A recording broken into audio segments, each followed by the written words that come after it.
You've been taught that trust means knowing the outcome, knowing the direction, knowing that everything will work out. But if that were true, why does certainty still feel heavy? Why does having a plan not calm your heart? Why do you still hesitate, standing still, waiting for one more sign? The truth is this: trust is walking without needing the full map. Buddhist teachings have always pointed here. Life is not meant to be solved before it is lived. Peace does not arrive after control. It appears when you move forward without demanding guarantees. Trust is not about seeing the whole path. It is about taking the next step, even when the road fades ahead, even when your mind asks for proof, even when fear whispers, "Not yet." As you listen, your grip begins to loosen. The pressure to understand everything softens, your breath deepens, your body remembers how to move before the mind agrees. You are not given answers, you are given steadiness. This is not blind faith, this is lived trust, the kind that grows through motion, not certainty. You don't need the full map, you only need the courage for one step. Are you ready? Let's begin. Something shifts when the words stop echoing and the silence settles in. The idea lingers, not as a concept, but as a quiet tension in your chest. You feel it in the pause between breaths, in the moment before the next step. The map is gone now. What remains is you, standing where you are, unfinished, uncertain, and still here. And that is where trust actually begins. Most people believe they must become whole before they move forward. They think clarity comes first, action second. They tell themselves they need to heal completely, understand who they are, define their purpose, and remove every doubt before life can truly begin. This belief sounds responsible, it sounds wise, but underneath it hides a subtle fear. The fear of moving while still becoming. The fear of being seen as incomplete. The fear that if you walk forward now, something essential about you is still missing. Buddhist teachings gently turn this idea upside down. They do not see incompleteness as a problem to solve. They see it as the natural state of being alive. Nothing living is finished.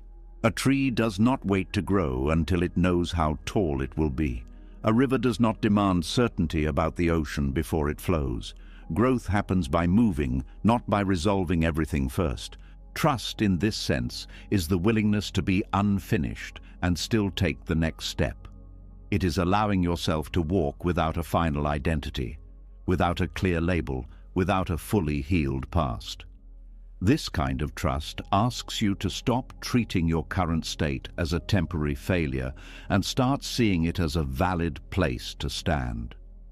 Many people delay their lives because they think they are not ready yet, not confident enough, not healed enough, not wise enough, not strong enough. They keep waiting for a future version of themselves to arrive, someone calmer, clearer, more complete. But that version never appears because it is created through movement, not waiting. You do not become ready and then live. You live and readiness grows quietly alongside you. Buddhism teaches that the self is not a fixed object that needs to be completed. It is a process, a flow, something that changes moment by moment. When you understand this, the pressure to figure yourself out begins to loosen. You no longer need to know exactly who you are to take the next step. You only need to be honest about where you are right now. Being unfinished does not mean being broken. It means being open.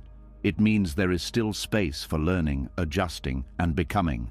In fact, the belief that you must finish yourself before you move forward often comes from perfectionism, not wisdom. It is the mind trying to protect you from discomfort by demanding certainty. Trust challenges that instinct.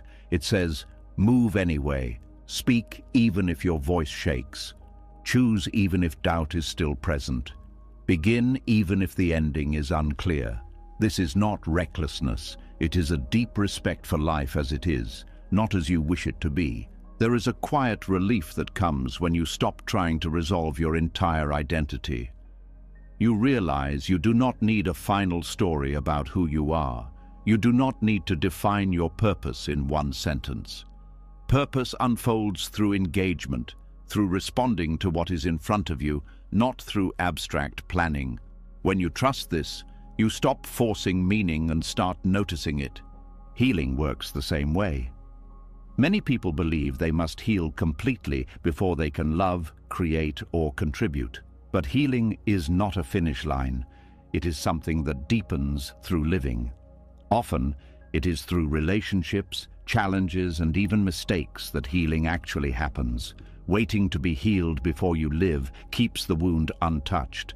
Movement brings circulation. Stillness keeps pain frozen. Trusting yourself while unfinished also means letting go of the need for approval. When you do not know exactly who you are yet, you may feel tempted to borrow certainty from others. You look for validation, labels, or roles that make you feel solid.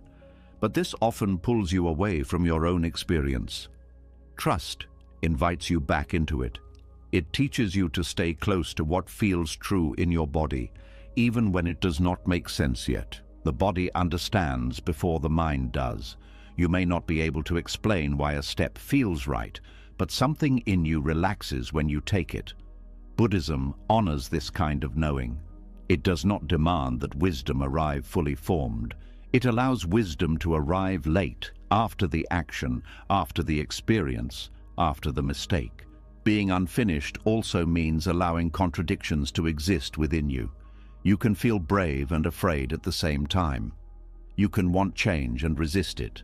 You can trust the path and still feel lost. None of this disqualifies you from moving forward. Trust is not the absence of inner conflict. It is the decision to not let conflict paralyze you. When you accept that you are unfinished, you stop treating uncertainty as an emergency. You stop rushing to close every open question. You learn to carry not knowing with more ease.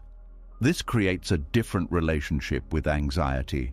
Instead of fighting it, you acknowledge it and continue walking. Anxiety loses its power when it is no longer the gatekeeper of your life. There is also humility in being unfinished. You stop pretending to have all the answers. You become more receptive, more curious, more patient. You listen better. You learn faster. You no longer need to protect an image of being complete. This makes connection more real. People feel safer around someone who is not trying to appear perfect. Trusting yourself in an unfinished state also changes how you relate to failure. When you believe you must be complete before you act, every mistake feels like proof that you were not ready. But when you accept incompleteness as part of the process, mistakes become information. They teach without shaming. They guide without defining you. Buddhist practice often emphasizes beginner's mind. This is the attitude of someone who does not assume they already know. It is the opposite of being finished. A beginner's mind is open, flexible, and alive.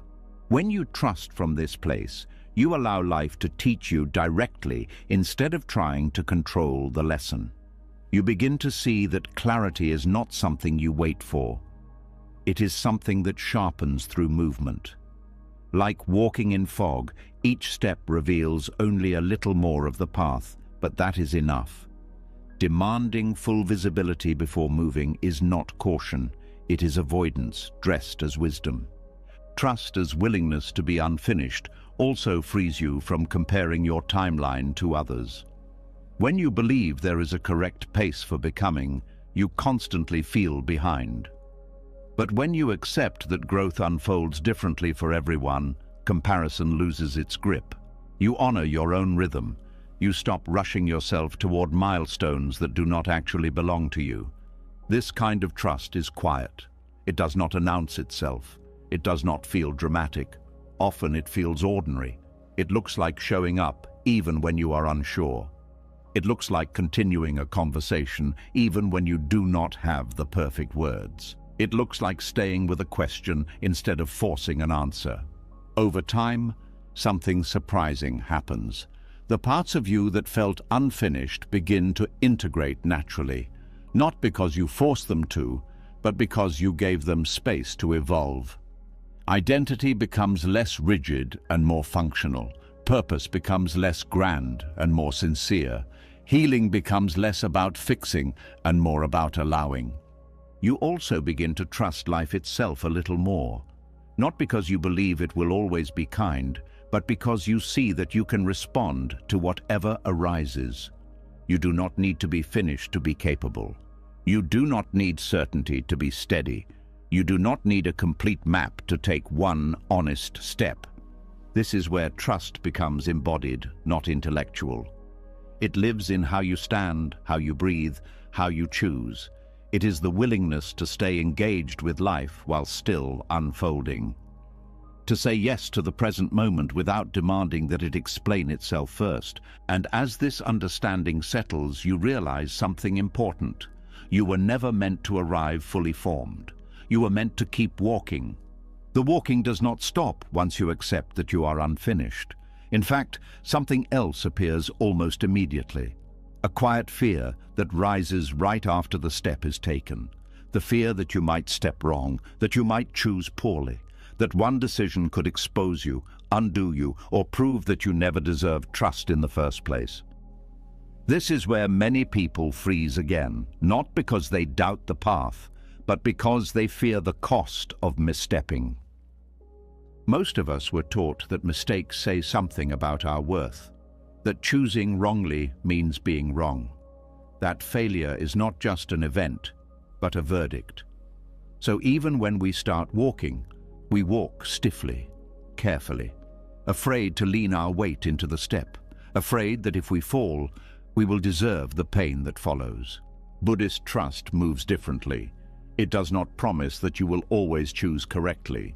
It offers something more radical: permission to misstep without turning the mistake into a personal crime, permission to be human without self-punishment, permission to learn without self-attack. This permission is not casual. It is deeply disciplined.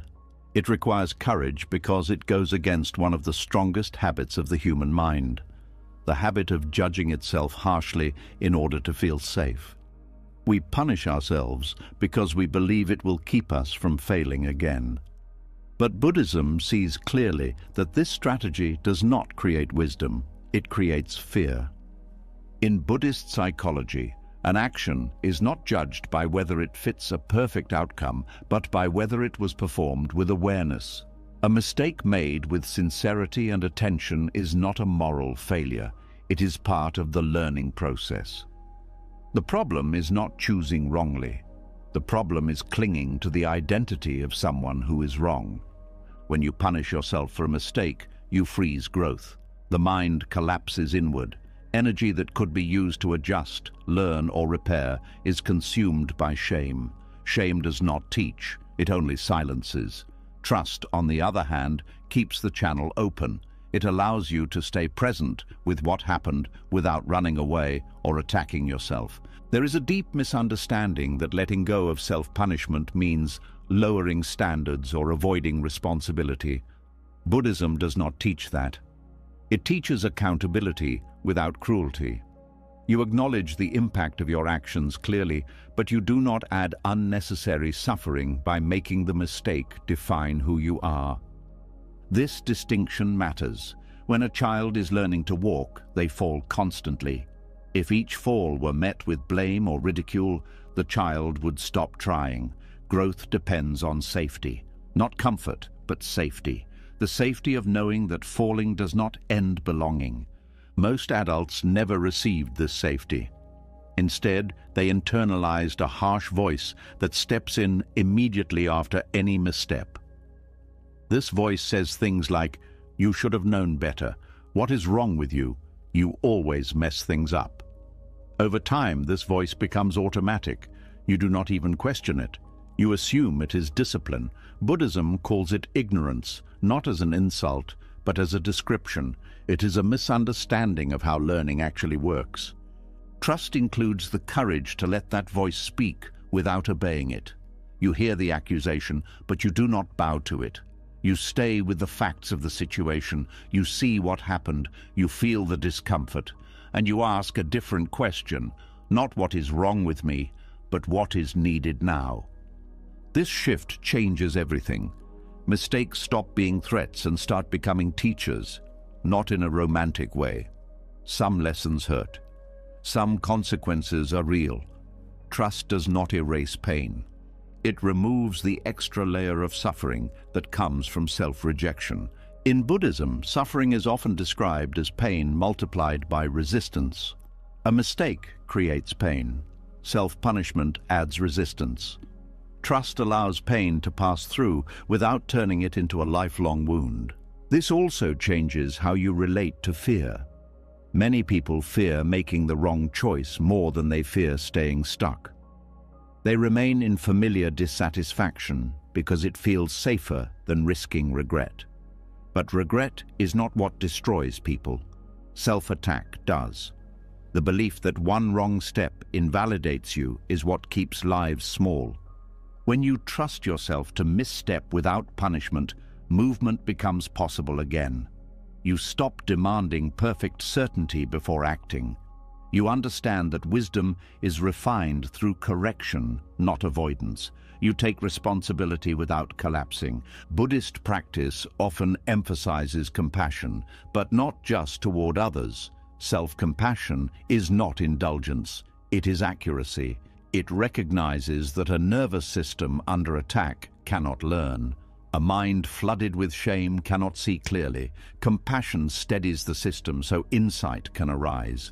This does not mean excusing harmful behavior. It means separating behavior from identity. You can say this action caused harm without saying, "I am a failure."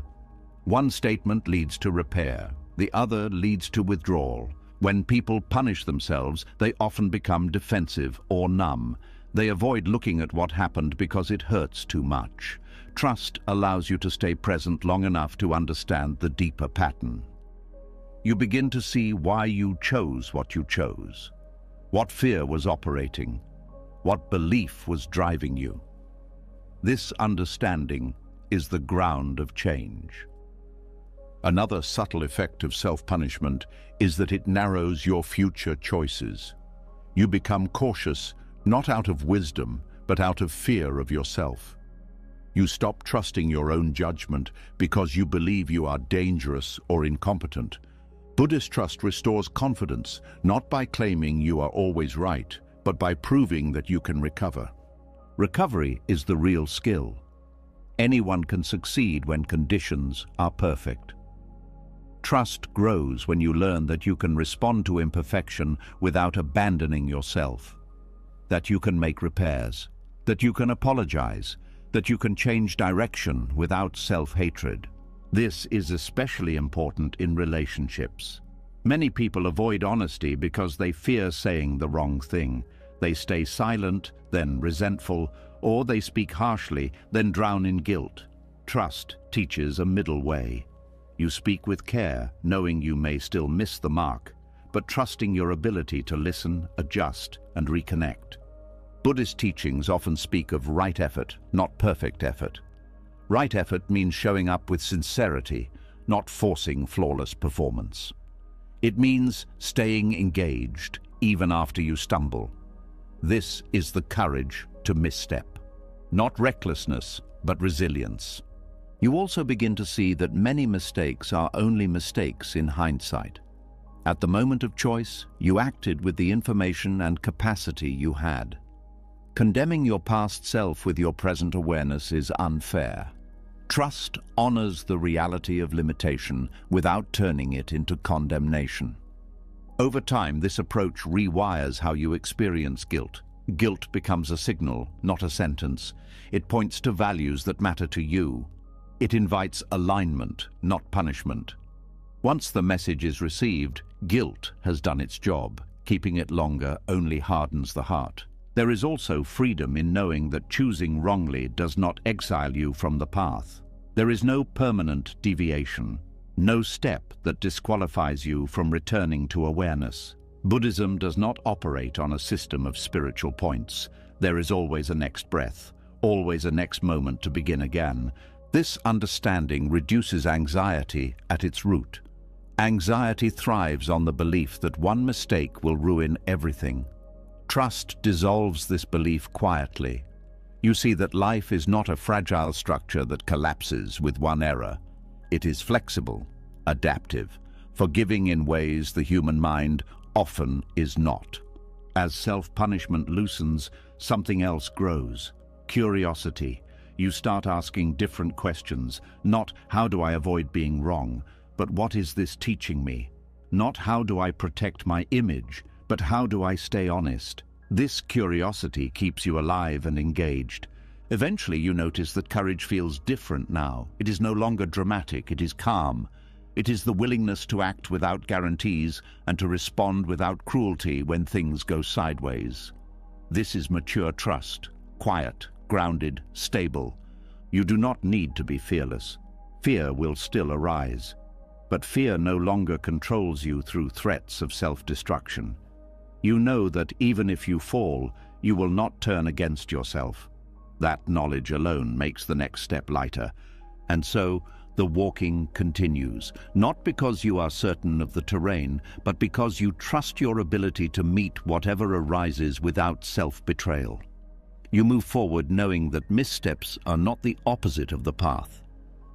They are part of how the path teaches you to walk. After learning to walk while unfinished, and after discovering that missteps do not require punishment, another tension quietly appears. You begin to notice a space that feels uncomfortable and strangely personal. You act with care, you choose with sincerity, you do your best. And yet, life responds in ways you did not expect. The result does not match the intention. This gap is where trust is tested most deeply. There is a silent belief many people carry without realizing it.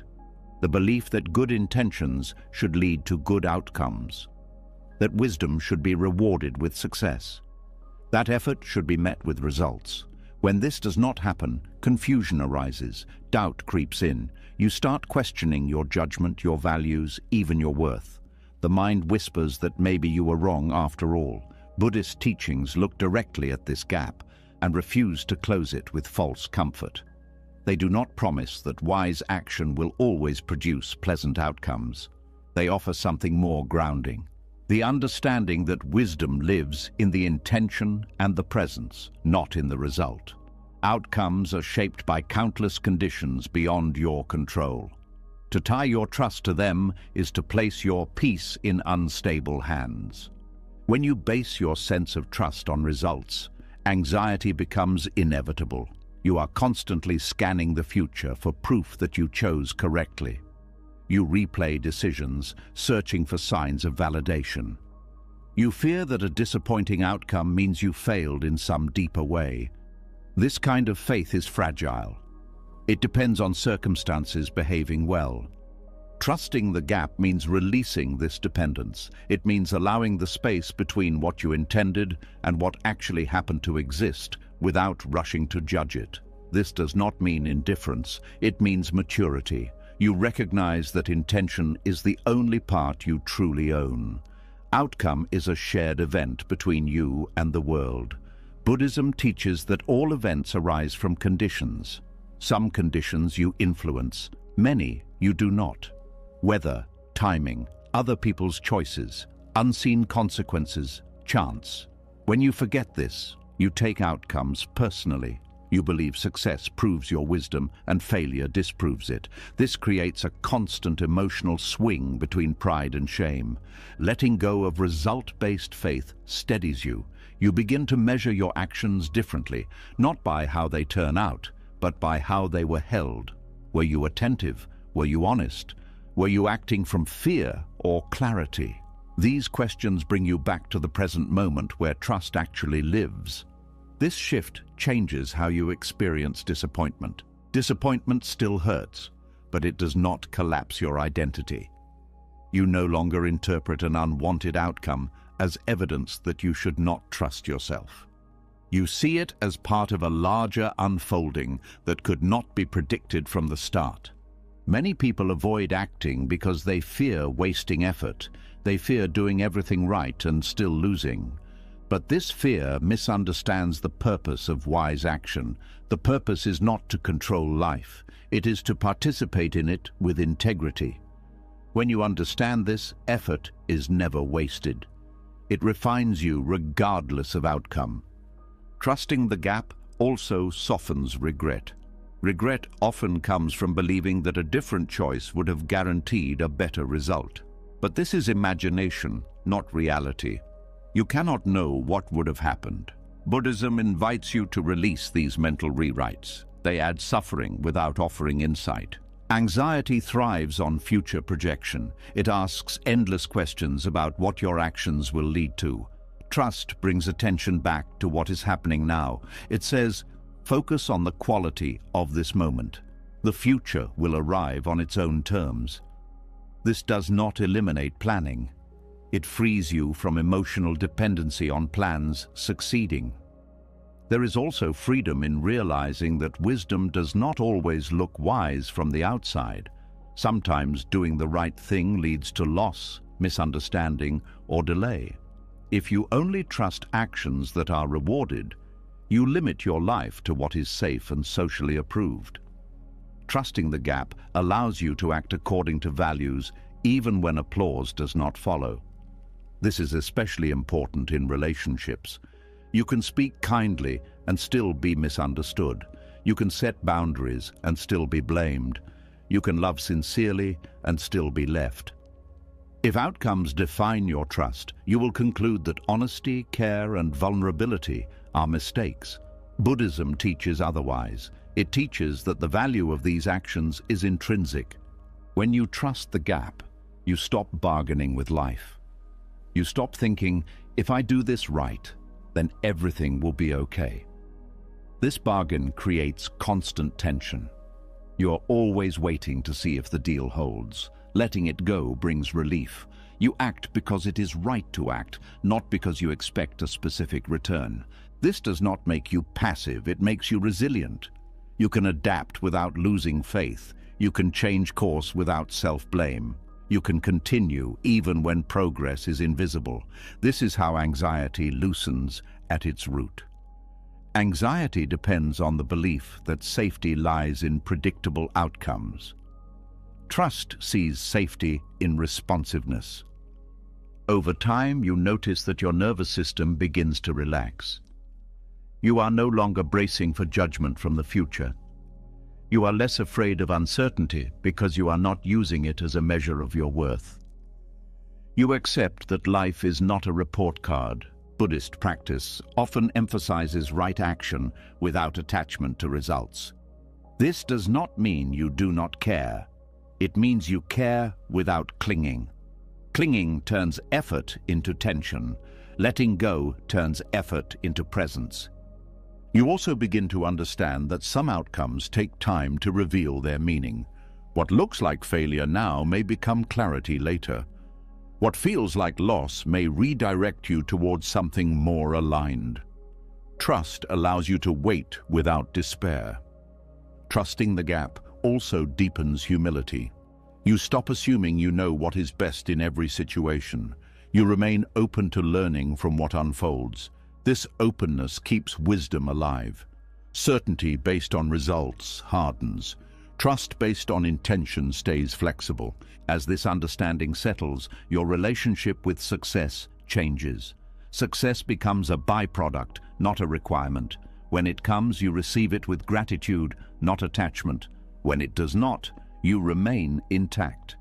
This balance protects you from burnout and bitterness. You also become more compassionate toward others. You stop judging people solely by outcomes. You see the effort behind actions. You recognize that many people are doing their best within complex conditions. This perspective reduces anger and increases patience. Eventually, you notice that trust feels less like confidence and more like steadiness. It is not loud. It does not announce itself. It simply remains present, regardless of how events unfold. You stop asking life to prove itself to you. You stop asking your choices to guarantee safety. And so the walking continues, now with a lighter heart. You act with care, knowing that results are not a verdict. You rest in the knowledge that wisdom is not invalidated by disappointment and integrity is not measured by outcomes. The gap remains, but it no longer feels threatening.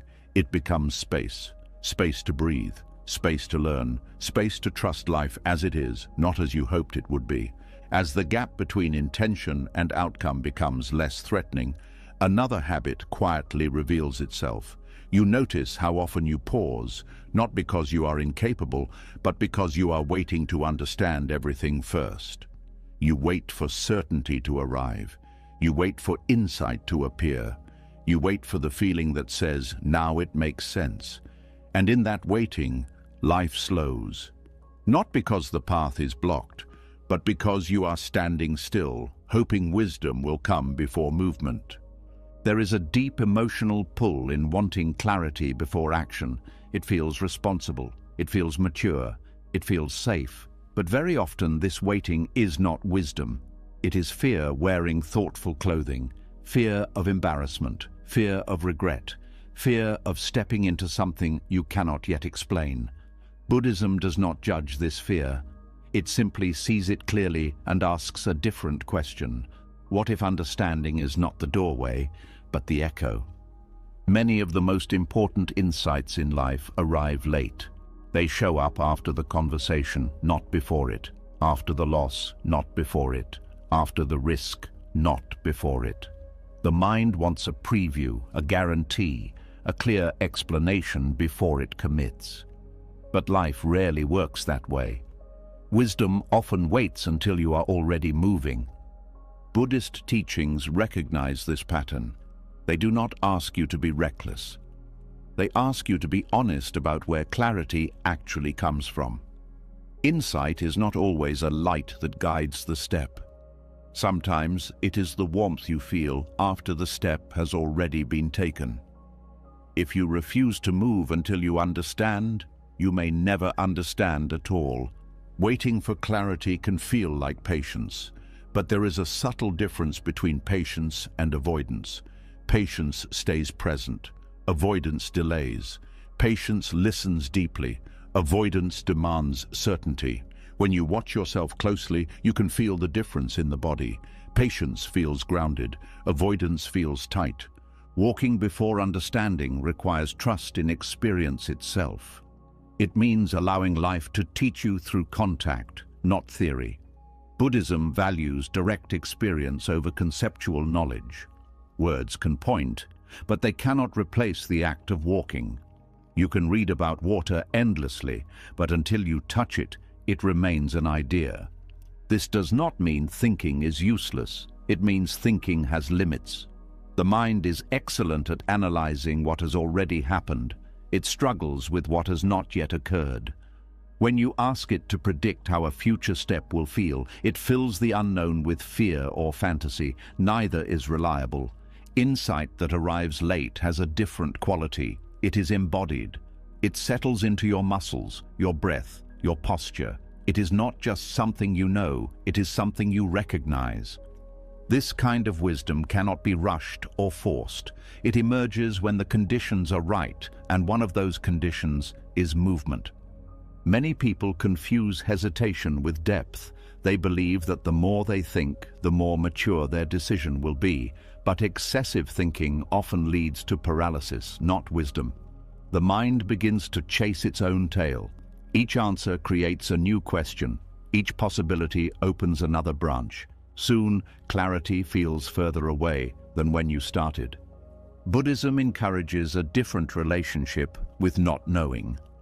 Not knowing is not treated as a flaw to fix, but as a space to step into. When you walk without understanding, you are not ignoring wisdom. You are allowing it to form in real time. This is especially true when it comes to personal growth. You cannot think your way into becoming someone new. Transformation requires action, new behaviors, new environments, new risks. Insight often follows these changes, not precedes them. You understand who you are becoming only after you begin becoming. Waiting for clarity can also be a way of avoiding responsibility. As long as you do not act, you cannot fail. You cannot be judged. You cannot be disappointed. The price of this safety is stagnation. Buddhism does not shame this tendency. It simply points out the cost. Walking before understanding builds a different kind of confidence. Not confidence in your predictions, but confidence in your capacity to respond. You learn that you do not need to know everything to handle what comes next. This realization is deeply calming. When insight arrives late, it often comes with humility. You see how limited your earlier assumptions were. You realize that the mind could not have grasped what the experience revealed. This humility keeps you open. It prevents rigid beliefs from forming. This approach also changes how you relate to uncertainty. Uncertainty stops being an enemy and becomes a companion. You carry it with you instead of trying to eliminate it. This makes movement lighter. You are no longer dragging the weight of needing to be sure. In Buddhist practice, walking meditation embodies this principle. You take one step, then another. You do not rush ahead mentally. You stay with the movement. Understanding arises from the rhythm, not from analysis. Life itself can be approached this way. Walking before understanding does not mean ignoring intuition. It means listening to it without demanding explanations. Intuition often speaks softly. It offers direction without justification. The mind wants reasons. Trust allows action without them. This can feel uncomfortable at first, especially if you were taught that every decision must be rationalized. But over time, you notice that many of your best choices were made without full clarity. You felt your way forward. Only later did the meaning become clear. When you stop waiting for understanding, you also stop postponing your life. You engage more fully. You learn faster. You adapt more easily. Mistakes become information instead of proof that you should not have moved. This does not mean rushing blindly. It means distinguishing between thoughtful hesitation and fear-based delay. The body often knows which one you are in. Tightness signals fear. Presence signals readiness. As you practice this, you notice a shift in how you experience wisdom. Wisdom stops feeling like something you must achieve and starts feeling like something that meets you along the way. You are not chasing it. You are allowing it to catch up. There is also a deep kindness in this approach. You stop demanding perfection from yourself before allowing movement. You accept that learning is messy. That clarity is uneven. That understanding comes in waves. Over time, the fear that kept you waiting loses its grip, not because it disappears, but because you stop obeying it.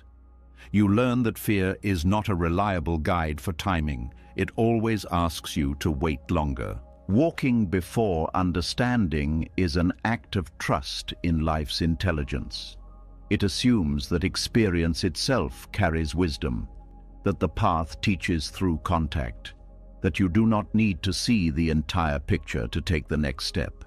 As this understanding settles, you realize something quietly powerful. You have been waiting for wisdom to give you permission to live, but wisdom was waiting for you to move. When you stop waiting for wisdom to arrive first, you begin to feel the real terrain under your feet, not the story of the terrain itself. And what you notice is simple and unsettling. Uncertainty does not disappear just because you are moving. Insight may catch up, but the unknown still surrounds you. The future remains unclaimed. The next turn remains hidden.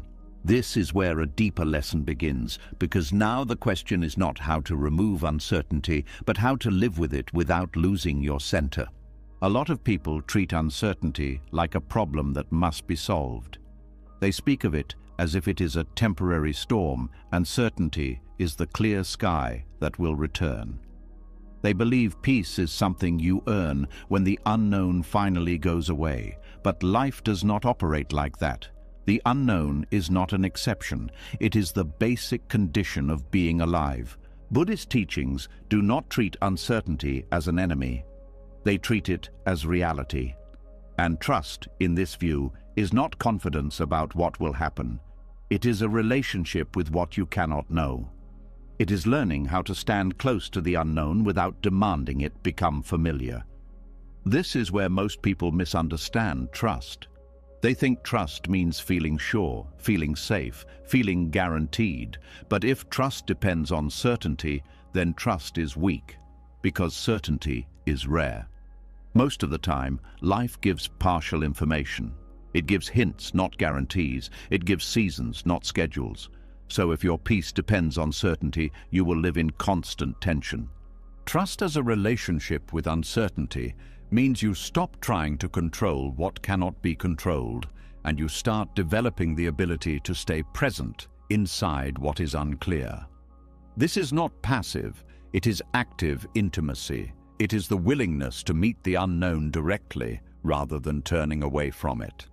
Intimacy with the unknown sounds poetic, but it is practical. It means you stop treating uncertainty as a sign that something is wrong. You stop interpreting the lack of clarity as a personal failure. You begin to see that uncertainty is not blocking your life, it is shaping it. A relationship is built through repeated contact. Trust with uncertainty grows the same way. You do not wake up one day and become fearless. You practice staying. You practice breathing when you want to escape. You practice taking the next step even when your mind complains. Over time, your nervous system learns something important. The unknown is uncomfortable, but it is not lethal. This changes anxiety in a deep way. Anxiety often comes from treating uncertainty as danger. The mind tries to protect you by creating scenarios, predictions, and worst-case plans. It wants to eliminate risk by imagining everything. But this mental activity does not create safety. It creates exhaustion. Buddhism teaches that the mind's attempt to control the future is a form of suffering. Not because planning is wrong, but because clinging is painful. Planning can be useful. Clinging to the plan is what creates fear. The plan becomes a lifeboat you refuse to let go of, even when it is pulling you under. Trust as intimacy with uncertainty means you stop gripping the lifeboat so tightly. You still act, you still choose, you still prepare. But you accept that life may rearrange your plans. You stop taking that rearrangement as betrayal. One reason uncertainty feels unbearable is because of the stories we attach to it. The mind says, if I don't know what's next, I will suffer. If I don't control this, I will be abandoned. If I can't predict it, I will be humiliated. These stories turn uncertainty into a threat. Buddhist practice helps you separate uncertainty from the story about it. Uncertainty is simply not knowing. The story is what makes it scary. When you learn to stay with not knowing without adding the story, the fear begins to soften. You still don't know, but you are not panicking about it. This is why mindfulness is central in Buddhism. Mindfulness is not just being calm, it is the practice of seeing clearly what is happening right now without piling extra interpretation on top. When you are mindful, uncertainty becomes a fact, not a monster. There is also a hidden gift inside uncertainty. It keeps life open. If everything were certain, there would be no growth, no surprise, no possibility. Uncertainty is what allows new outcomes to appear. It is what allows change. It is what allows healing to take forms you could not plan. Most people say they want change, but they fear uncertainty. The truth is, you cannot separate the two. Change and uncertainty arrive together. If you demand certainty, you demand stagnation. Trust means being willing to pay the price of openness. A relationship with uncertainty also changes how you experience control. Many people think control brings peace, but too much control creates rigidity. It makes you fragile. When something unexpected happens, you break. Trust makes you flexible. It teaches you to bend, to adjust, to respond. Flexibility is stronger than control. This is why Buddhist teachings emphasize impermanence. Everything changes, not as a threat, but as a truth. When you accept impermanence, you stop trying to freeze life in place. You stop trying to hold people, situations, and feelings as if they should stay the same. You allow change without collapsing. Trust becomes the ability to remain steady while things shift. It does not mean you like the shift. It means you can stay present with it. You can grieve without being destroyed. You can face uncertainty without abandoning yourself. There is a difference between uncertainty and insecurity. Uncertainty is about not knowing the future. Insecurity is about not trusting your ability to meet it. Buddhism helps build security inside uncertainty by strengthening your inner refuge. Inner refuge does not mean hiding from the world. It means having practices that bring you back to center. The breath, awareness, compassion, wise reflection. These are not abstract ideas. They are skills you cultivate. When uncertainty rises, you return to these skills instead of spiraling into panic. Another part of intimacy with uncertainty is letting yourself feel what you usually avoid. Many people try to think their way out of uncertainty, but uncertainty is felt in the body. It shows up as tightness, restlessness, pressure. Trust involves staying with these sensations without immediately trying to fix them. This is not easy. The body wants relief. The mind wants answers. But each time you stay, even briefly, you teach yourself that you can survive discomfort. This is how courage is built. Not through dramatic moments, but through small acts of staying. Trust also means accepting that you cannot control how others respond. You can act with integrity, but you cannot control reactions. If you demand certainty in relationships, you will become controlling, anxious, or withdrawn. Intimacy with uncertainty allows you to love without clinging, to communicate without forcing outcomes, to care without trying to manage every response. This does not make you naive. It makes you mature. You stop confusing love with control. You stop confusing safety with certainty. You start seeing that real connection requires openness, and openness includes risk. Buddhist trust is often described as confidence in the path, not in the outcome. The path is practice, awareness, returning, beginning again. This confidence is steady because it does not depend on life behaving predictably. It depends on your willingness to meet life as it is. A key part of this is letting go of the demand for reassurance. Reassurance is a temporary relief that often strengthens anxiety in the long run. Each time you need reassurance, you tell your nervous system that uncertainty is dangerous. Trust teaches you to tolerate uncertainty long enough for the nervous system to settle on its own. This is where intimacy grows, not in the absence of fear, but in staying close to fear without letting it rule you. You also begin to see that the unknown is not just out there, it is inside you too. You do not fully know who you will become. You do not fully know how you will change. Many people fear this internal unknown. They cling to identity because it feels stable, but identity is also impermanent. Trust means letting yourself evolve without needing a fixed image. As you practice this, you begin to experience a different kind of peace. Not the peace of certainty, but the peace of openness. It is quieter, less dramatic. It does not depend on perfect conditions. It is the peace of being able to say, I don't know what's next, and I can still breathe. This is the heart of Buddhist trust. It is not about predicting the future. It is about relating to the unknown with presence rather than resistance. It is learning to walk with uncertainty as a companion, not as a threat. And when you truly start relating to uncertainty this way, you notice something surprising. The unknown does not feel as cold as it used to. It still has shadows, but it also has space. Space for possibility, space for wisdom to keep arriving, space for life to keep unfolding without needing your permission. As uncertainty becomes less of an enemy and more of a companion, another habit quietly comes into focus. It shows up in small moments. A glance at the phone, a question asked one more time. A subtle hope that someone, something, or some sign will finally settle the discomfort. Even when you accept not knowing, there is still the urge to be reassured, to be told you are on the right path, to hear that everything will be okay. This urge feels harmless, but it shapes trust in ways most people never notice. Reassurance feels like relief. It softens the nervous system for a moment. It quiets the mind briefly, but relief is not the same as trust. Relief fades quickly, and when it does, the question returns stronger than before. The habit grows. The mind learns that uncertainty must be neutralized immediately, and slowly, inner trust weakens. Buddhist teachings are very precise here.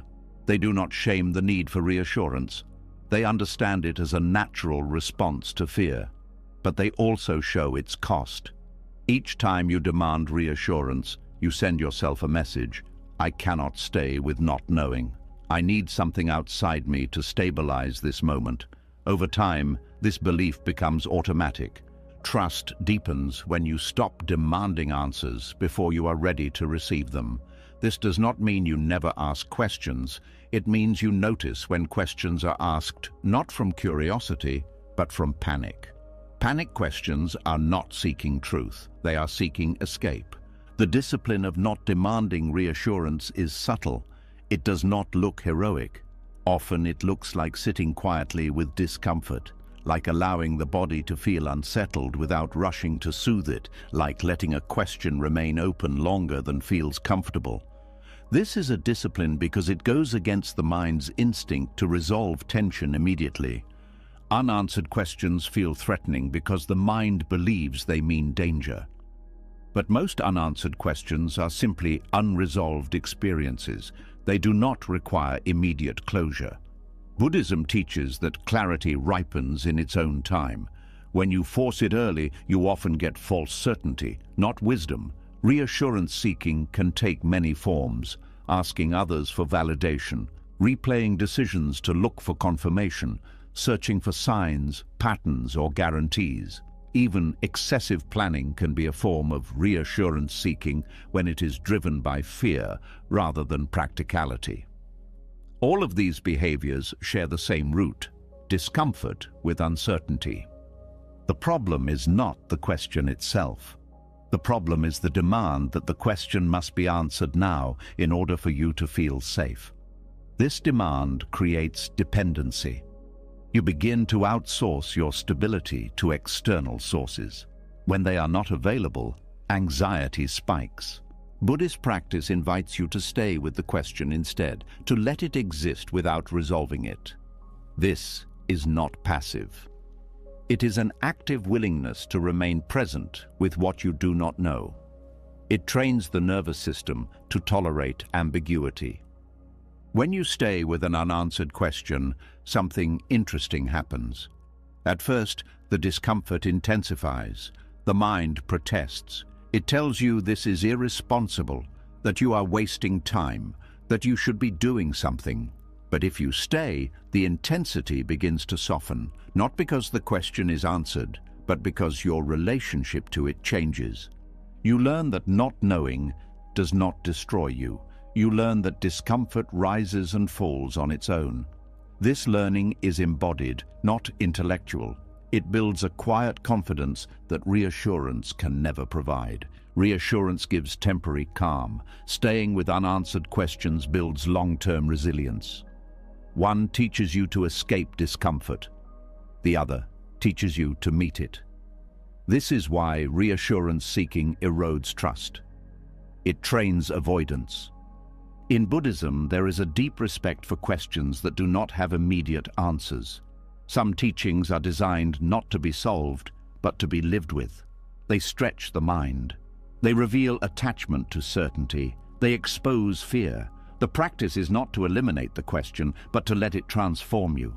When you stop demanding reassurance, you also stop constantly scanning others for approval. You become less reactive to feedback. Praise feels pleasant, but not necessary. Criticism feels uncomfortable, but not devastating. Your sense of direction becomes more internal. This does not mean you become closed off or stubborn. It means you listen without collapsing. You consider input without handing over authority. You trust your capacity to reflect rather than needing immediate validation. The discipline here is learning to pause between uncertainty and action, not to freeze, but to stay present. to feel the urge to seek reassurance and not act on it immediately. This pause is powerful. It interrupts an old pattern. Over time, you notice that many of the questions you were desperate to answer lose their urgency. They dissolve on their own. Others evolve. They become more refined, more honest. When answers do arrive, they feel quieter and more grounded. Another effect of reassurance seeking is that it keeps you focused on outcomes. You want to know if things will turn out well, if you are safe, if you will be okay. Letting go of reassurance shifts your attention back to the present moment. What is happening now? What is needed now? This shift reduces anxiety at its root. Anxiety lives in anticipation. It feeds on imagined futures. Staying with unanswered questions anchors you in the present. You are no longer living 5 steps ahead. Buddhism does not promise certainty. It promises practice. The practice of returning, the practice of observing, the practice of compassion toward discomfort. These practices become your reassurance, not because they answer questions, but because they stabilize you. You also begin to notice that reassurance often comes with conditions. People reassure you based on their own fears, hopes, or limitations. Their reassurance may not be accurate. Depending on, it can lead you away from your own truth. Trust grows when you learn to sit with your own uncertainty without rushing to fill it. This sitting is not empty. It is full of information, sensations, emotions, subtle signals. When you are not chasing reassurance, you can actually hear yourself. This practice also reveals how often reassurance seeking is linked to self-doubt. You do not trust your perception, your timing, your feelings. Buddhism encourages gentle investigation here, not judgment. You ask, what am I afraid will happen if I don't get reassurance right now? Often the fear is exaggerated. Staying with unanswered questions also deepens patience. You stop needing immediate resolution. You allow life to unfold at its own pace. This patience is not passive waiting. It is active presence. There is strength in saying, I don't know yet, and letting that be true. This strength is quiet. It does not impress others, but it steadies you. It gives you room to respond wisely instead of reactively. As you practice this discipline, you begin to experience a different kind of trust. Not trust that everything will be okay, but trust that you can stay with whatever is not okay yet. This trust is durable. It does not depend on answers arriving on schedule. Eventually, you notice that reassurance loses its grip. You still appreciate it when it comes, but you no longer chase it. You no longer need it to move forward. Questions remain, but they no longer feel like emergencies.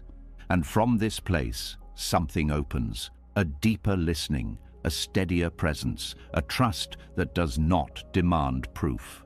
You are no longer asking life to calm you down before you live. You are living and letting calm arise on its own terms. As the need for reassurance loosens, another impulse becomes easier to notice. It arrives quietly, often disguised as logic or self-care. The urge to leave, to distract, to fix the situation quickly, to mentally plan an exit before anything has actually gone wrong. You may not even stand up or walk away, but inside you are already gone. Trust deepens when this habit is seen clearly, because sometimes trust does not mean changing what you feel or where you are. Sometimes trust means staying. There is a common belief that discomfort is a signal to escape.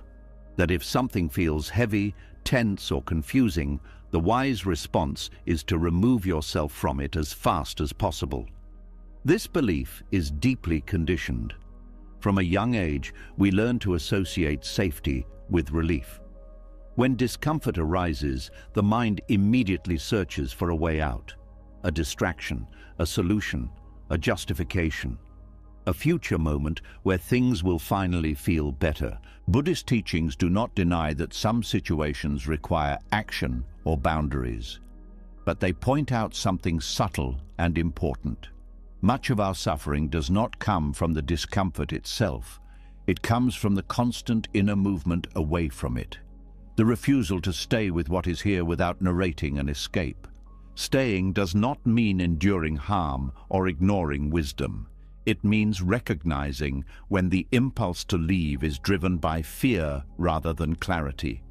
It means noticing how quickly the mind starts telling stories about how this moment should not be happening, how it must be fixed, how you cannot handle it.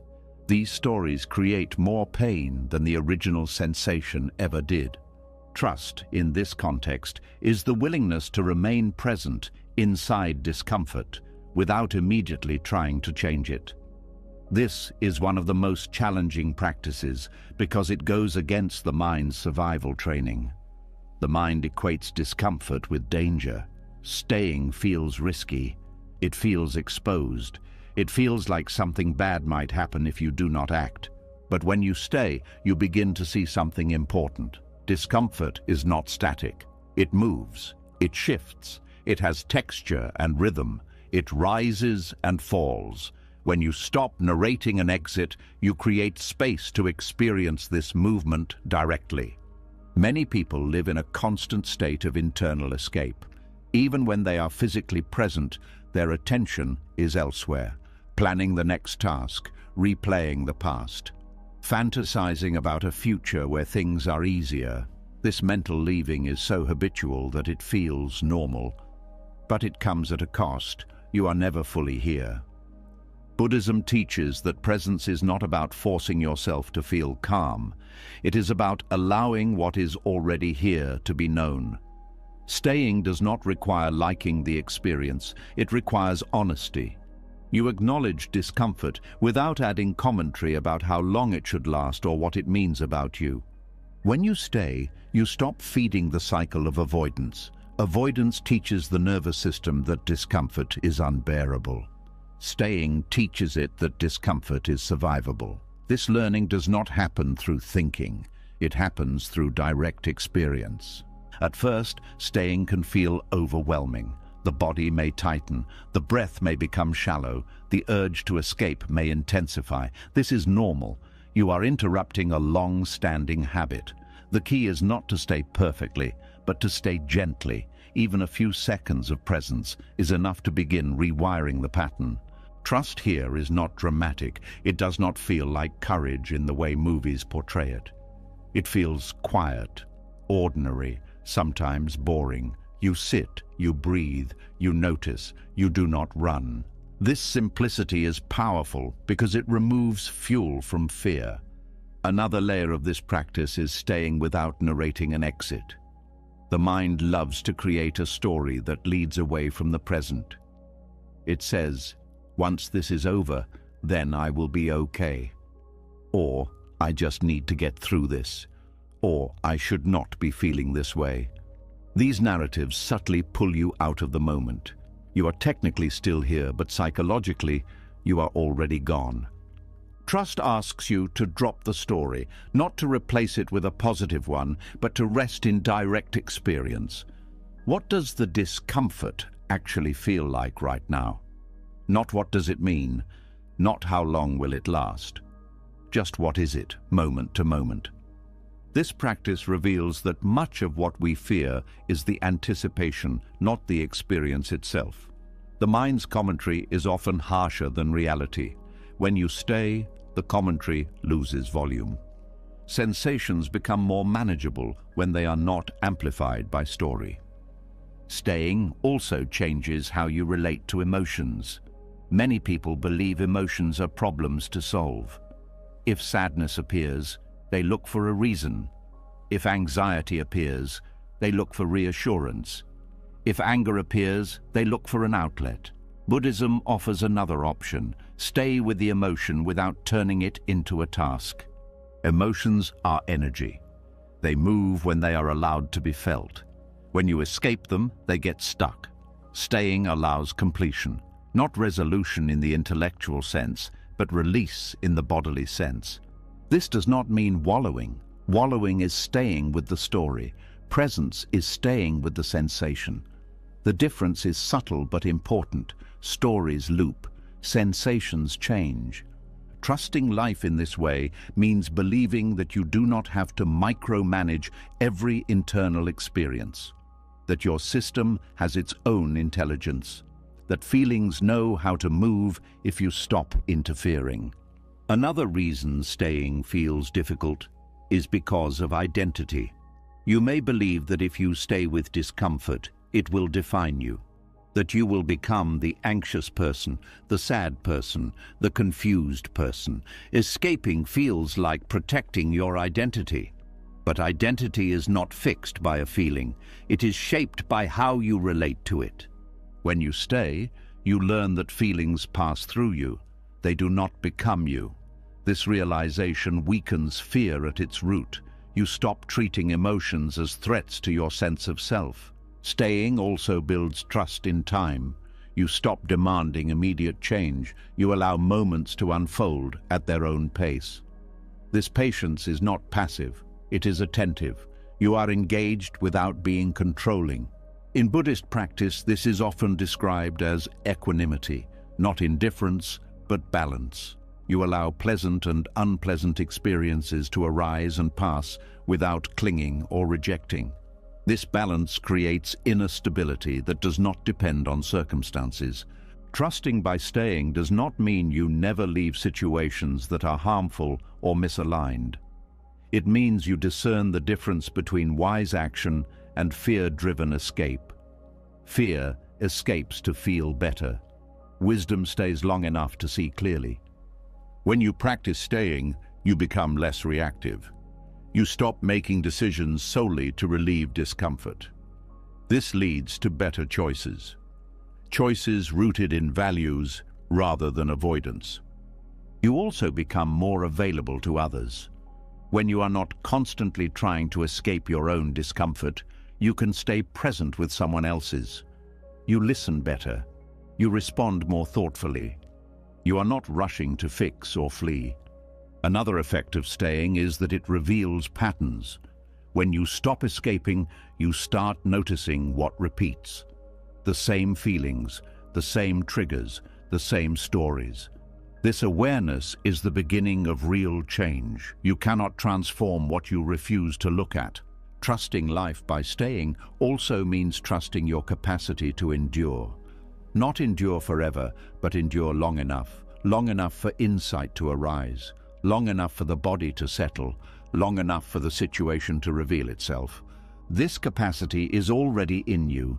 It has been there through every difficult moment you have survived. Staying simply reconnects you with it. Over time, staying becomes less effortful. You no longer panic when discomfort appears. You recognize it as part of the human experience. You meet it with curiosity instead of resistance. This does not make life painless. It makes it honest. Pain still happens, but it is not compounded by constant fleeing.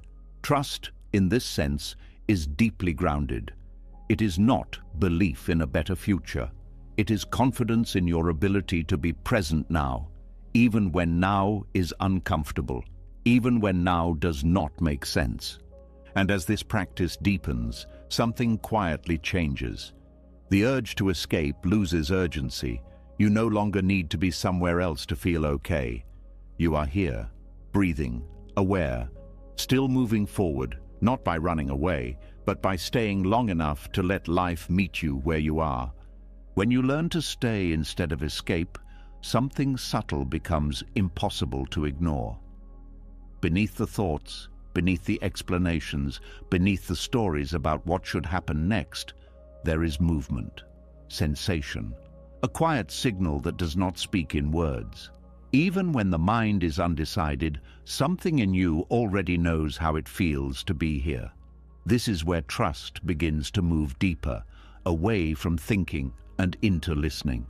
Most people are taught to trust their mind above all else, to analyze, to justify, to explain, to wait until every choice makes sense on paper before acting. The body, in this training, becomes secondary, a vehicle, a nuisance, something to manage after decisions are made. But Buddhist understanding does not separate wisdom from the body. It recognizes that the body often perceives truth before the mind can organize it into logic. There are moments when the mind stalls. It circles, it debates endlessly, it wants certainty, reasons, guarantees. And yet, in those same moments, the body responds clearly. A tightening when something is wrong, a softening when something aligns, a heaviness that warns, a subtle ease that invites. These signals are not mystical, they are biological, emotional, and deeply intelligent. Trusting the body before the mind agrees does not mean abandoning reason. It means recognizing that reason is sometimes late. The mind works with concepts and predictions. The body works with immediacy. It responds to what is happening now, not to what might happen later. This makes it a powerful source of information when the future is unclear. Many people struggle to hear the body because they have been trained not to. From a young age, discomfort is overridden. Hunger is ignored. Fatigue is pushed through. Emotional reactions are dismissed. Over time, the body's signals become faint, not because they are weak, but because they are consistently ignored. Buddhist practice invites a return to embodied awareness. Attention is brought back to breath, posture, sensation, not as a relaxation technique, but as a way of learning how truth feels. The body does not lie in the same way the mind can. It does not rationalize fear or disguise desire as logic. It reacts honestly. When you trust the body, you begin to notice patterns. Certain environments drain you. Certain conversations tighten your chest. Certain decisions bring a quiet relief even when they are difficult. These patterns are not random. They are the body's way of communicating boundaries, values, and readiness. The challenge is that the body rarely provides explanations. It offers signals, not arguments. The mind, trained to demand reasons, becomes uncomfortable with this. It asks, why do I feel this way? What does it mean? What if I'm wrong? This is where trust is required. Trust to act without full intellectual agreement. Listening to the body does not mean acting on impulse. Impulse is reactive. Somatic truth is steady. Impulse feels urgent and chaotic. Somatic truth feels grounded, even when it is uncomfortable. Learning to tell the difference takes practice. One way this practice develops is through staying with sensation rather than immediately interpreting it. When a feeling arises, instead of asking what it means, you ask what it feels like. Tight or loose, heavy or light, warm or cold.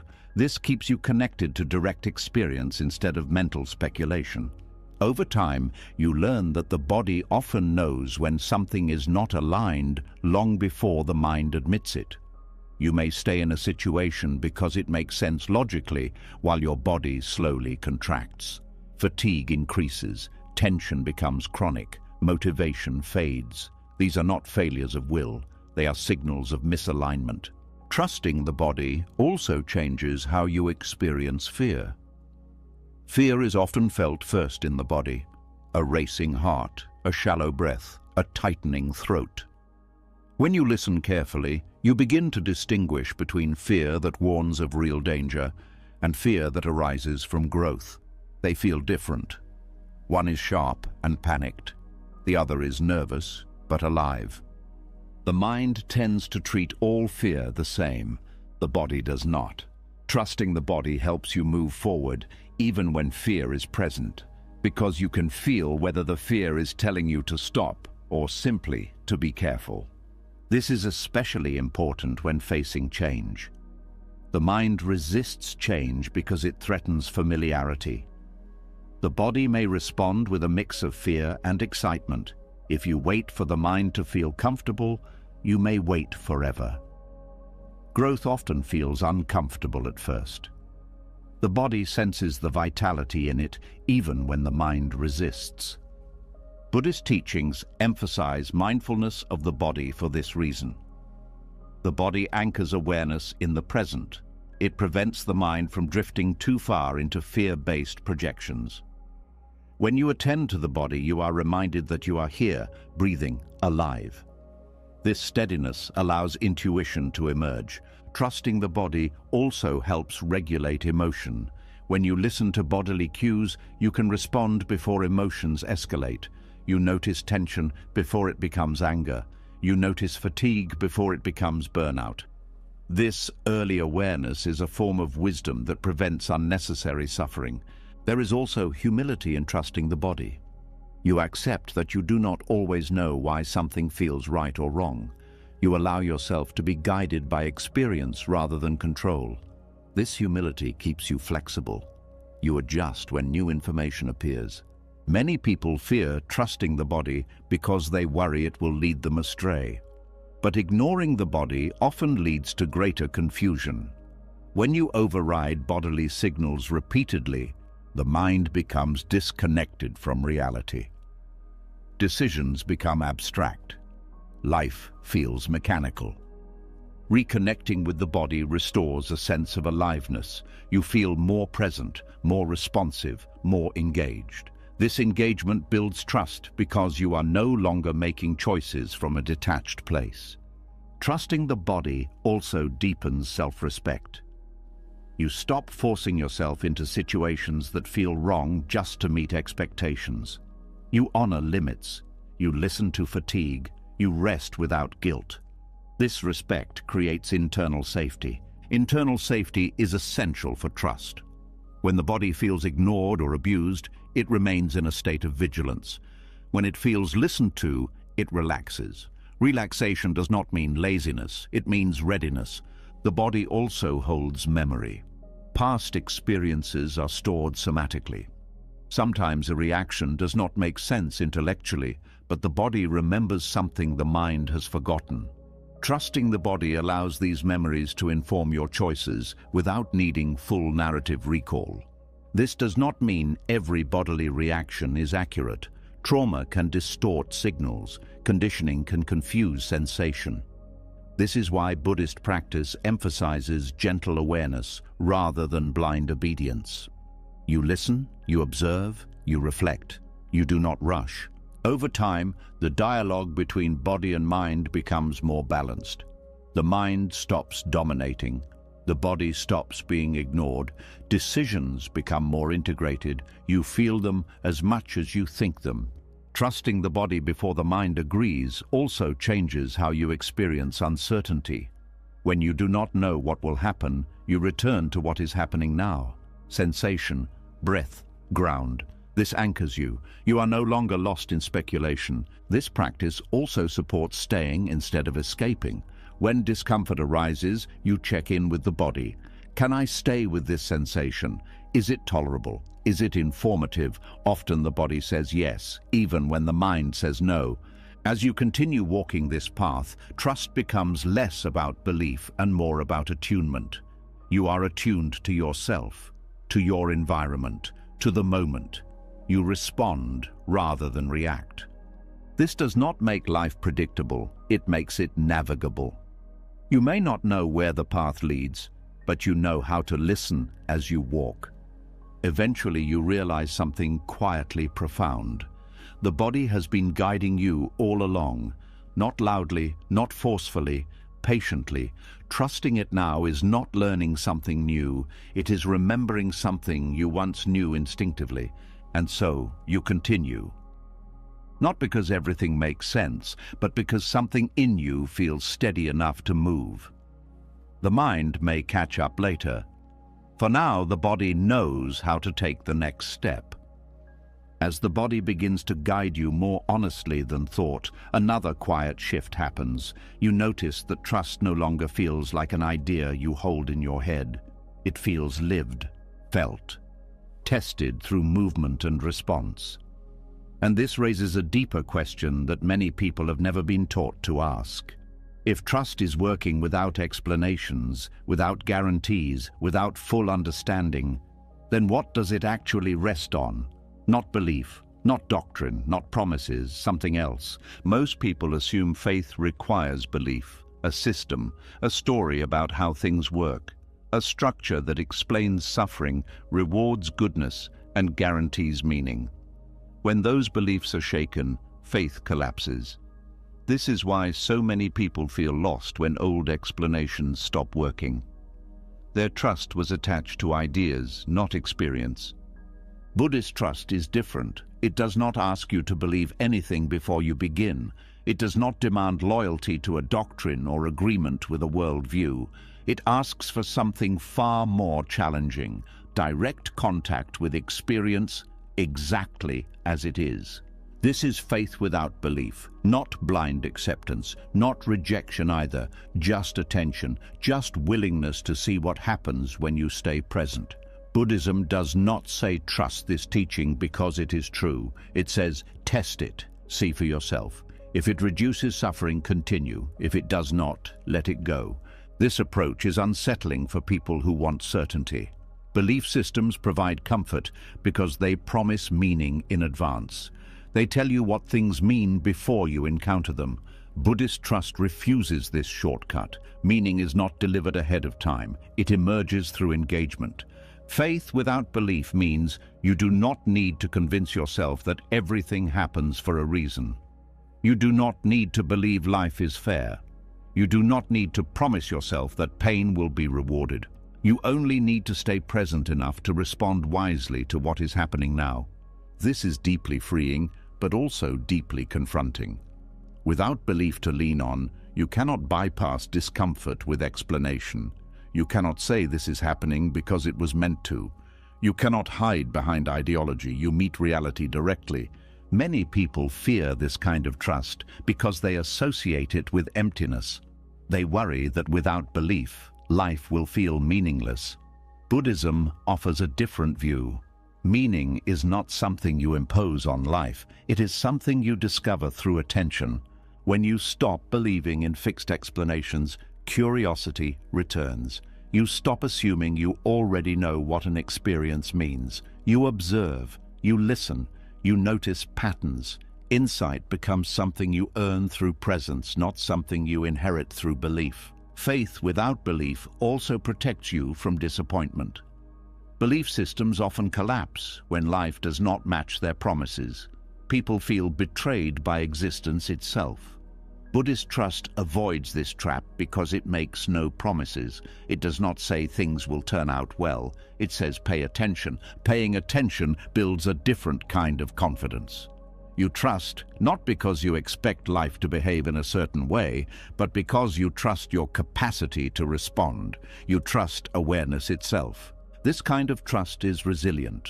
It survives loss, confusion, and injustice because it does not depend on them making sense. It does not require explanations to remain intact. It remains grounded in what is actually happening. Buddhist practice emphasizes this again and again. Do not cling to views. Do not turn teachings into rigid beliefs. Use them as tools. When a tool no longer helps, set it down. This flexibility prevents ideology from becoming a prison. Ideology often divides the world into right and wrong, true and false, saved and lost. Faith without belief does not operate this way. It focuses on suffering and its reduction. It asks simple questions. Does this action create harm? Does this thought increase suffering? Does this response bring clarity or confusion? These questions are practical. They do not require belief. They require honesty. Trust beyond ideology also allows doubt to exist without panic. Doubt is not treated as a failure of faith. It is treated as a natural part of inquiry. When you are not forced to believe, doubt becomes curiosity instead of threat. This changes your relationship with uncertainty even further. You no longer need to resolve uncertainty by adopting beliefs.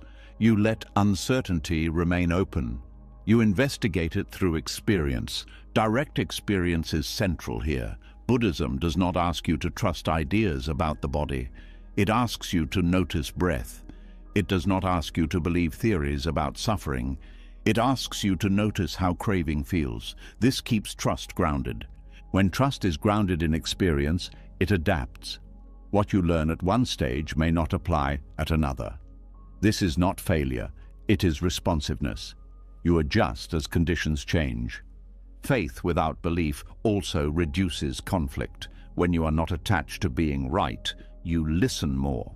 You do not need to defend a worldview. You are interested in understanding suffering, not winning arguments. This approach also removes spiritual pressure. You do not need to feel a certain way. You do not need to maintain faith during hardship. You simply continue practicing awareness. Even doubt becomes part of the path. Many people secretly fear that without belief they will lose motivation, that they will drift. Buddhism addresses this by anchoring practice in suffering and compassion. You continue not because of promises, but because attention reduces suffering. This is motivation rooted in reality. Trust without belief also allows grief to exist without explanation. You do not rush to make sense of loss. You stay with the pain. You allow it. This honesty deepens compassion for yourself and others. This kind of trust also resists manipulation. When trust is tied to belief, it can be exploited. People can use promises and fear to control behavior. Trust grounded in experience is harder to hijack. It belongs to you. As this understanding deepens, you notice that trust feels quieter, less dramatic, less emotional. It does not rely on hope or despair. It is steady. It shows up in small choices, in attention, in restraint, in care. You stop asking, "What should I believe?" and start asking, "What is actually happening?" This question keeps you grounded. Faith without belief does not mean rejecting meaning. It means allowing meaning to emerge naturally. Meaning is found in how you respond to suffering, not in explanations about why suffering exists. Over time, this approach creates deep humility. You accept that you do not have the final answer. You stop searching for ultimate explanations. You focus on living wisely within uncertainty. This humility is not weakness, it is strength. It keeps the heart open. It prevents rigidity. It allows learning to continue. Trust beyond ideology also brings relief. You no longer need to carry a worldview on your back. You travel lighter. You meet each moment fresh. You still value teachings. You still learn from tradition. But you do not turn them into beliefs that override your experience. Experience remains primary. As you continue walking, you realize something quietly powerful. You do not need belief to trust life. You need presence. You need honesty. You need willingness to stay with what is. This trust does not shout. It does not promise. It simply remains. And in remaining, it reveals something belief never could. That faith is not about what you think is true. It is about how you meet what is happening now. When trust no longer depends on belief or explanation, movement begins to feel different. You stop waiting for life to confirm itself through ideas. You feel a quiet pull forward, even without a clear destination, and yet another habit waits in the background, subtle and convincing, the habit of staying still and calling it wisdom, the habit of delaying action while telling yourself you are being thoughtful. This is where trust is tested again, not through fear, but through stillness. Many people believe clarity comes before movement, that the path must reveal itself fully before they step onto it. This belief sounds reasonable, it sounds careful, but very often it hides avoidance. Not avoidance of effort, but avoidance of exposure. If you do not move, you cannot be wrong. If you stay still, you cannot fail. Stillness feels safe when movement feels uncertain. Buddhist understanding challenges this gently but firmly. It suggests that clarity is not something you wait for. It is something that unfolds through engagement. The path does not appear all at once. It reveals itself step by step in response to movement. When you walk, the ground responds. When you stay still, nothing changes. This is not a metaphor. It is a practical truth. Insight grows through contact with life. You learn by doing. You understand by participating. Without movement, understanding remains theoretical. Stillness has its place. Buddhism values stillness deeply. Meditation is stillness. Reflection is stillness. Rest is stillness. But stillness becomes avoidance when it is used to delay living, when it becomes a way to avoid decision, risk, or responsibility. The difference between true stillness and avoidance can be felt. True stillness feels alive. It is present. It is aware. Avoidant stillness feels heavy, stagnant. Time passes, but nothing integrates. The same questions repeat. The same doubts linger. Letting the path reveal the path means accepting that you cannot see far ahead. It means trusting that each step will show you something you could not have known before. This requires humility. You admit that your mind cannot plan your entire life. You allow experience to teach you. Many people stay stuck because they want certainty before commitment. They want assurance that their effort will pay off. They want to know the ending before they begin. But life does not offer this. It offers feedback, not guarantees. When you move, feedback arrives, sometimes gently, sometimes painfully, but always informatively. When you stay still, feedback is minimal. You remain in speculation. Overthinking grows because nothing new enters the system. Buddhism emphasizes action informed by awareness, not impulsive action, not rigid planning, responsive action. You step, you observe, you adjust. This is how clarity emerges, not through prediction, but through participation. Stillness can also hide fear of disappointment. If you do not move, you do not have to face the possibility that the path you choose may not lead where you hoped. But this protection comes at a cost. You also never discover where it might have led. Letting the path reveal the path means you accept that some clarity only comes in hindsight. You understand things after they happen. You see patterns after you have lived them. This does not mean you were foolish before. It means understanding matures with experience. Movement also reveals what does not work. This is valuable. Many people cling to ideas because they have not tested them. They believe something is right because they have never challenged it through action. When you move, false assumptions fall away. This is not failure, it is refinement. Each step sharpens discernment. You learn what aligns and what does not. This learning cannot be rushed or skipped. Stillness disguised as wisdom often comes with elaborate explanations. You tell yourself you are waiting for the right time, that you are gathering information, that you are being patient. Sometimes this is true. Often it is fear wearing thoughtful language. Buddhist practice encourages honesty here. You look closely at your stillness. Does it feel spacious or constricting? Does it deepen awareness or dull it? Does it bring clarity or prolong confusion? Letting the path reveal itself also changes how you relate to mistakes.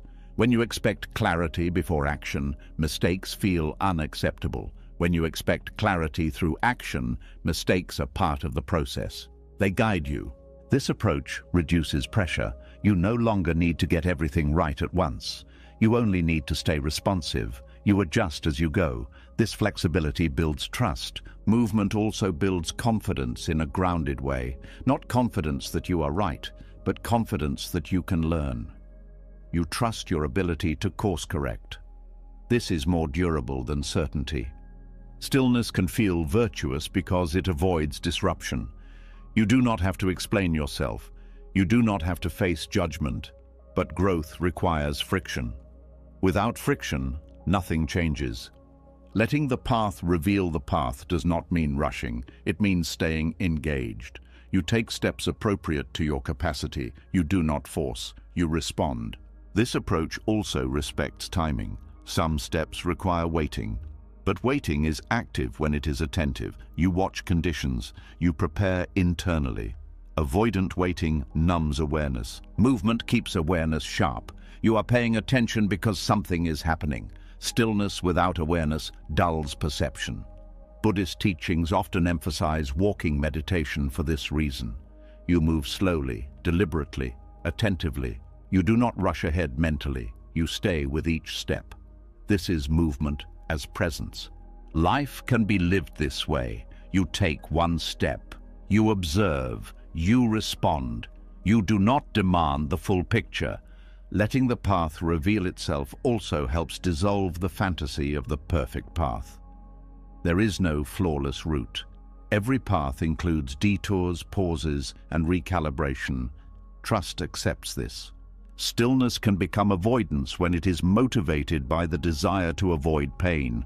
Movement accepts that discomfort is part of growth. This acceptance reduces fear. You also begin to see that clarity is not a permanent state. It comes and goes. If you wait for lasting clarity, you may never act. Letting the path reveal the path means acting even when clarity is partial. This does not make you reckless. It makes you realistic. You stop asking life to meet impossible conditions. Movement also reveals values. You learn what matters by noticing where you invest energy. Stillness keeps values abstract. When you move, you encounter others. You receive feedback. You are shaped by relationship. This interaction refines wisdom. Stillness can isolate. Movement connects. Even when movement leads to solitude, it is chosen rather than imposed. Letting the path reveal the path also deepens trust in process. You stop needing constant confirmation. You trust the unfolding. Over time, you notice that clarity often arrives quietly, not as a sudden realization, but as a settled understanding. It feels earned, integrated. This understanding could not have arrived through thinking alone. It required living. Trust matures here. It is no longer about belief, reassurance, or certainty. It is about participation. You trust because you are engaged. And as this engagement continues, you realize something important. Stillness is no longer a hiding place. Movement is no longer a threat. You move when it is time. You rest when it is time. Both are guided by presence, not fear. The path continues to reveal itself, not because you finally understand everything, but because you are willing to keep walking without demanding that it explain itself first. As movement becomes natural and the need for full clarity fades, a quieter challenge appears. You are walking, you are showing up, you are staying present, and yet nothing seems to be changing. No visible reward, no clear sign that the effort is working. Days pass, weeks pass. The path feels the same. This is where trust is tested in its most patient form, when progress cannot be seen and time feels silent. Most people are taught to trust what they can measure. Results, milestones, feedback, proof. When those things are absent, doubt begins to creep in. The mind asks uncomfortable questions. Is this doing anything? Am I wasting my time? Shouldn't I be further along by now? These questions are not signs of failure. They are signs that you are standing in a part of the path few people talk about. Buddhist teachings understand this stage deeply. They recognize that some forms of growth are invisible by nature. They happen beneath the surface before they ever appear in form. Just as roots grow before a plant breaks the soil, inner change often develops quietly, without announcement. Trusting time means accepting that not all progress announces itself. Some changes are happening in how you respond, not in what happens, in how you relate, not in what you achieve. These changes are subtle, easy to overlook, but they are foundational. The modern mind is impatient. It wants confirmation, it wants evidence, it wants reassurance that effort equals reward. But time does not operate on this schedule. Time is not linear in the way we expect. Growth does not follow a straight line. It moves in cycles, pauses, and sudden shifts. When progress is invisible, the temptation is to abandon the practice, to change direction, to look for something that feels more productive. This is not always wrong, but often it is driven by discomfort with uncertainty rather than true insight. Buddhist trust asks you to stay committed even when nothing seems to be happening. This is not blind persistence, it is attentive patience. You continue, but you also observe. You notice small shifts, less reactivity, more space between impulse and action, a softer response where there used to be tension.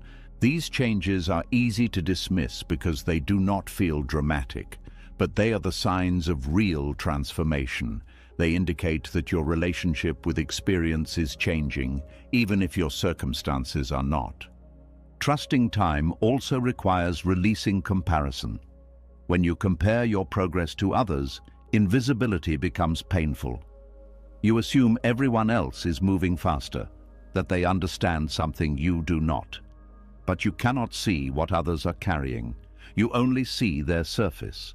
Buddhist practice turns attention inward. It asks you to measure progress not by speed, but by steadiness. Are you returning more easily to awareness? Are you less harsh with yourself? Are you able to stay present a little longer than before? These are signs of growth that time reveals gradually. Another challenge of invisible progress is boredom. When there is no novelty, the mind loses interest. It wants stimulation. It wants change. But boredom is not a problem to fix. It is a doorway. It shows you where you rely on excitement to stay engaged. Trusting time means staying even when things feel ordinary, especially then. Ordinary moments are where habits soften, where new patterns take root. When you stop chasing intensity, depth becomes possible. There is also grief in this stage. Grief for the fantasy of quick transformation. Grief for the idea that effort would be rewarded quickly. Buddhism does not deny this grief. It allows it. Letting go of unrealistic expectations is part of maturation. Time teaches in layers. The first layer is learning to show up. The second is learning to stay. The third is learning to trust when nothing confirms you are doing it right. Each layer deepens resilience. Invisible progress also tests identity. If you are not visibly improving, who are you becoming? The mind likes stories of success. Without them, identity feels uncertain. Trusting time means allowing identity to remain fluid. You do not need to know who you are becoming to keep walking. Many people quit just before a shift occurs, not because they were wrong, but because they lost patience. Time often works this way. It builds quietly, then changes suddenly. But you cannot predict when.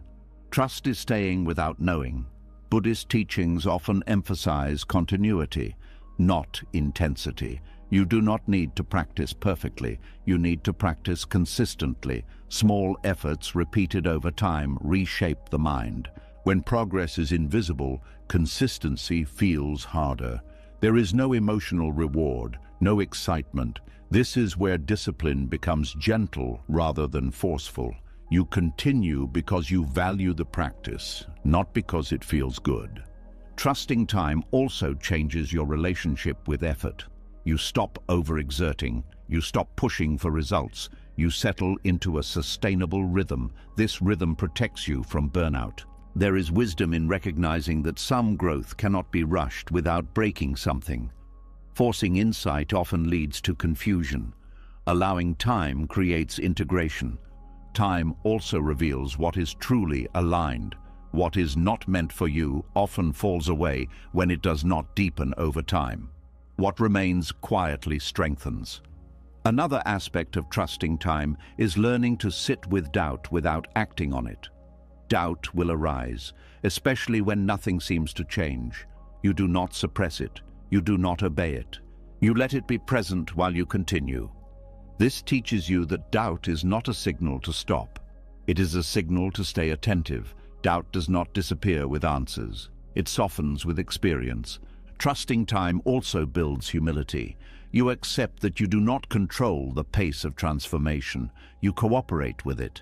This humility reduces frustration. In Buddhism, patience is not passive waiting. It is active endurance with awareness. You are present. You are engaged. You are not numbing out. You are allowing time to do its work. Invisible progress also strengthens faith in practice itself. Not faith in outcomes, but faith in process. You trust that showing up matters even when you cannot see how. This trust spills into other areas of life.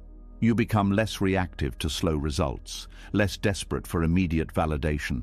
You allow projects, relationships, and healing to unfold. Over time, you may look back and realize that something fundamental has shifted. Not suddenly, quietly. You respond differently. You relate differently. The change was happening all along. This realization often comes as a surprise. You did not feel it while it was happening. You only notice when you compare how you are now to how you were before. This is the nature of slow change. Trusting time also teaches compassion for others. You stop expecting quick change from them. You understand that growth has its own pace. There is relief in releasing the demand for visible progress. You stop measuring yourself constantly. You live more fully in the present. Time becomes an ally rather than an enemy. You stop fighting it. You move with it. This does not mean you never adjust course. It means you do not abandon yourself just because change is quiet. Trust here is deep. It does not need proof. It does not rush. It stays. And as this trust matures, you realize something important. You are not behind. You are not failing. You are growing in ways that cannot yet be seen. Time is working even when it feels still. As time stretches and progress remains quiet, another expectation quietly reveals itself. The expectation that before you move, everything inside you must agree. That fear must calm down. That doubt must disappear. That resistance must soften. Only then, you tell yourself, will it be safe to act. This belief feels reasonable, but it keeps many people standing still long after the moment to move has arrived. There is a deep emotional longing for inner harmony.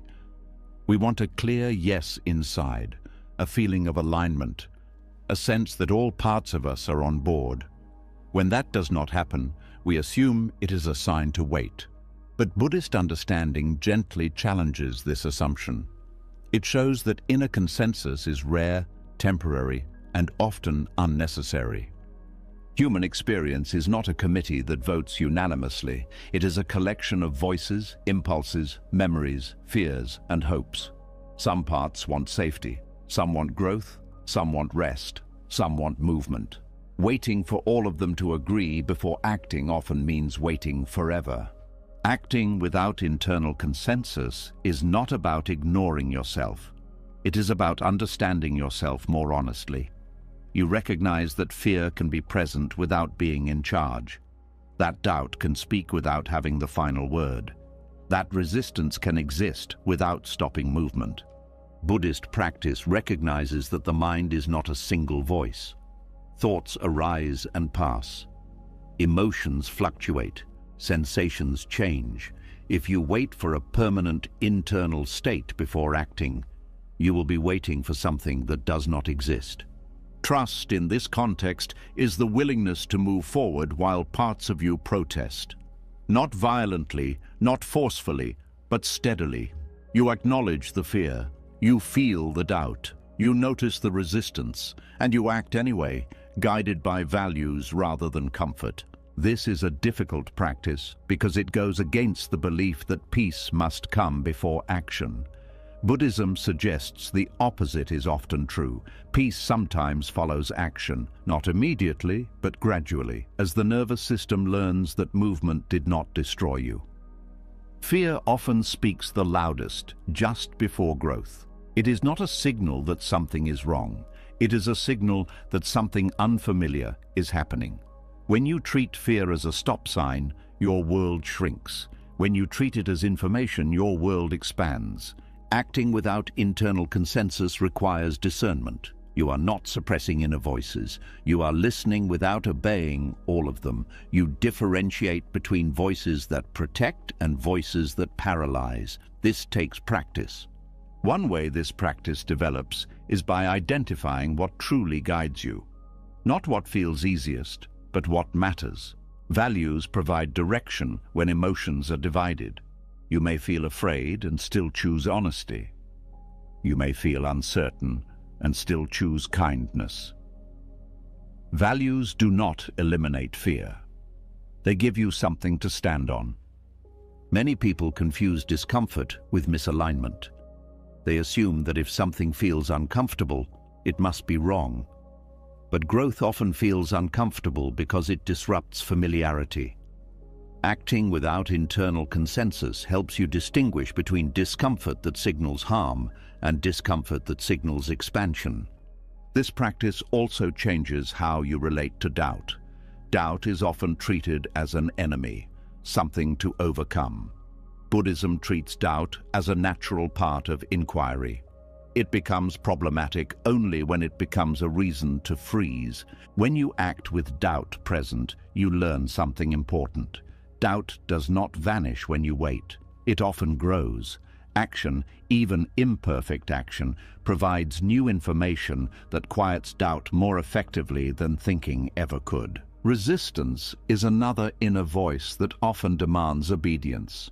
Resistance usually wants to preserve the current state. It is not evil, it is conservative. It fears loss. When you understand this, you stop arguing with resistance. You acknowledge it and move forward gently. Acting without internal consensus does not mean pushing yourself beyond capacity. It means choosing movement that respects your limits while still challenging them. Small steps count. You do not need to overwhelm yourself to practice trust. This approach also reduces procrastination.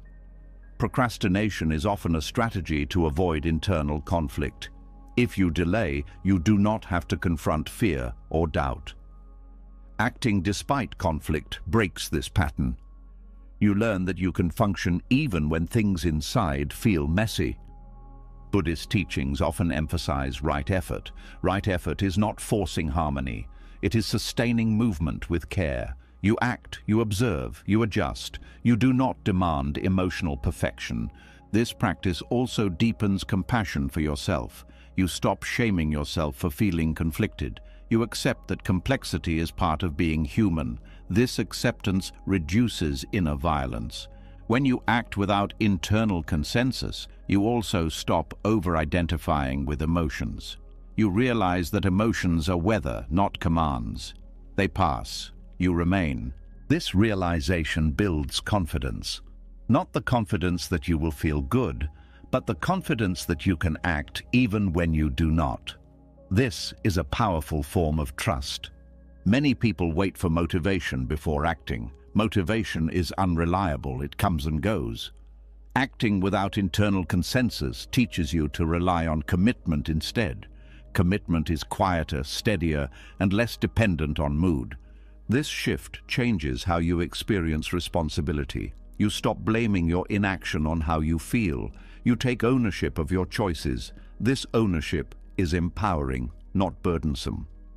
There is also freedom in letting go of the fantasy of inner alignment.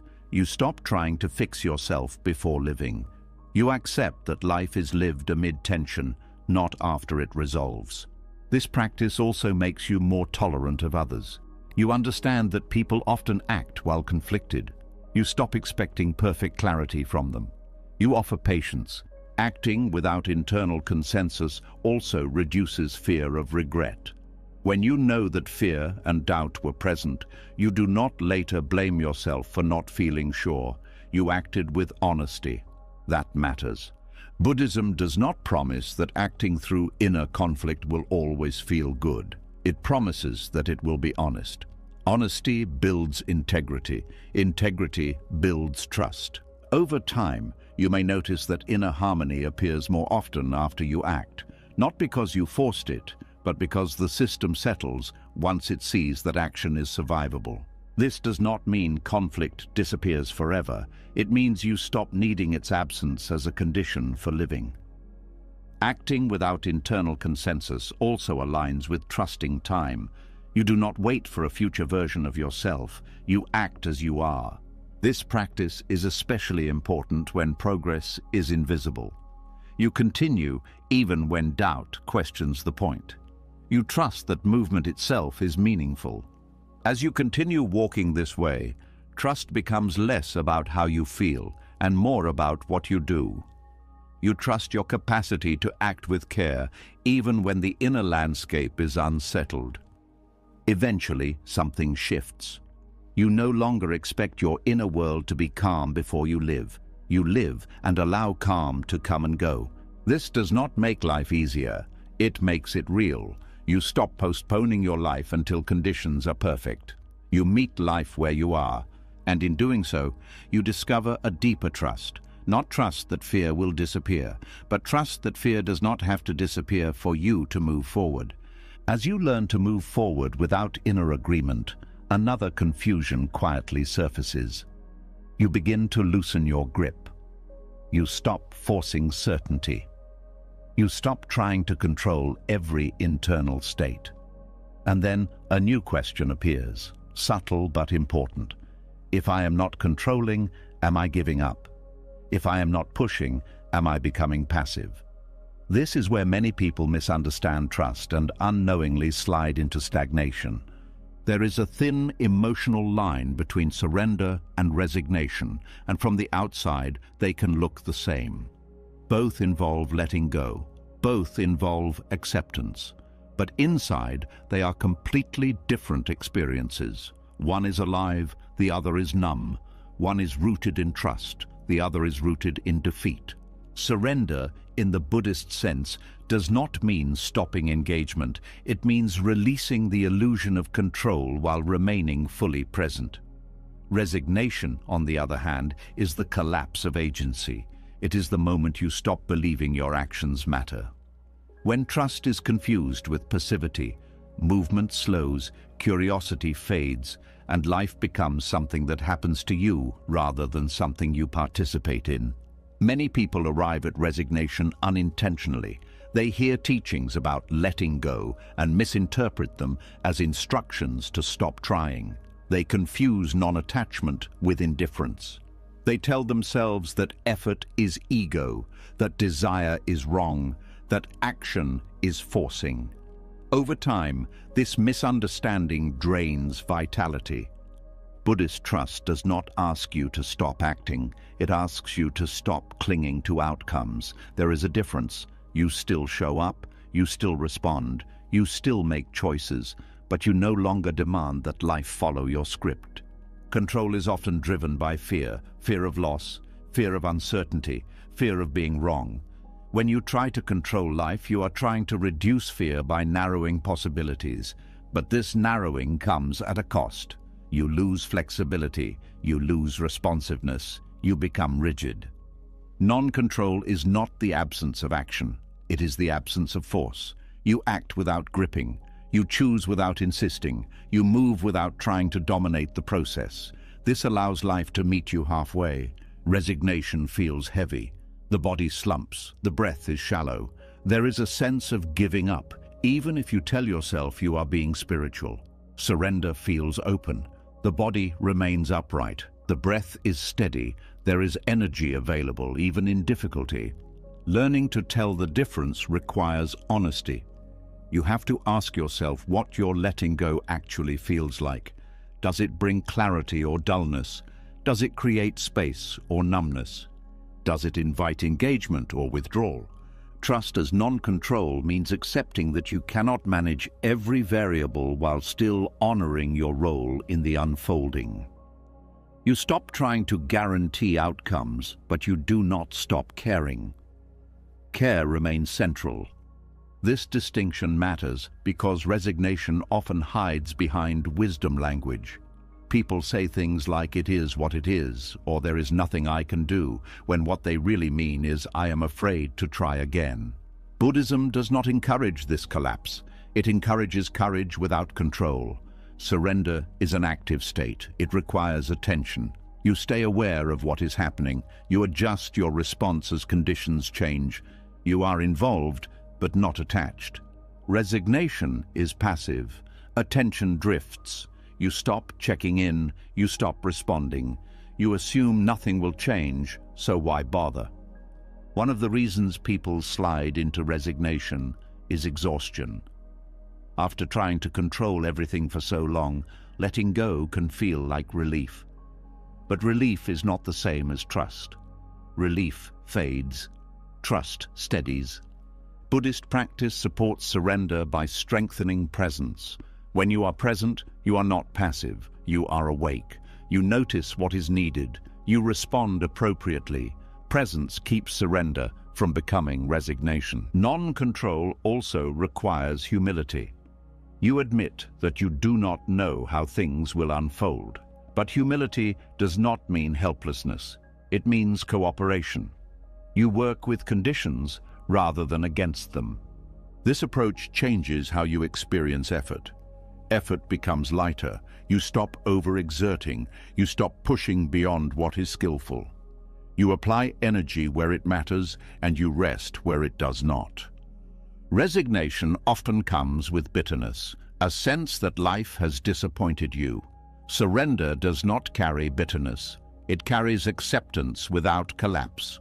When trust is misunderstood as passivity, stagnation follows. You stop exploring, you stop learning, you stop refining. Life becomes repetitive. This is not peace, it is withdrawal.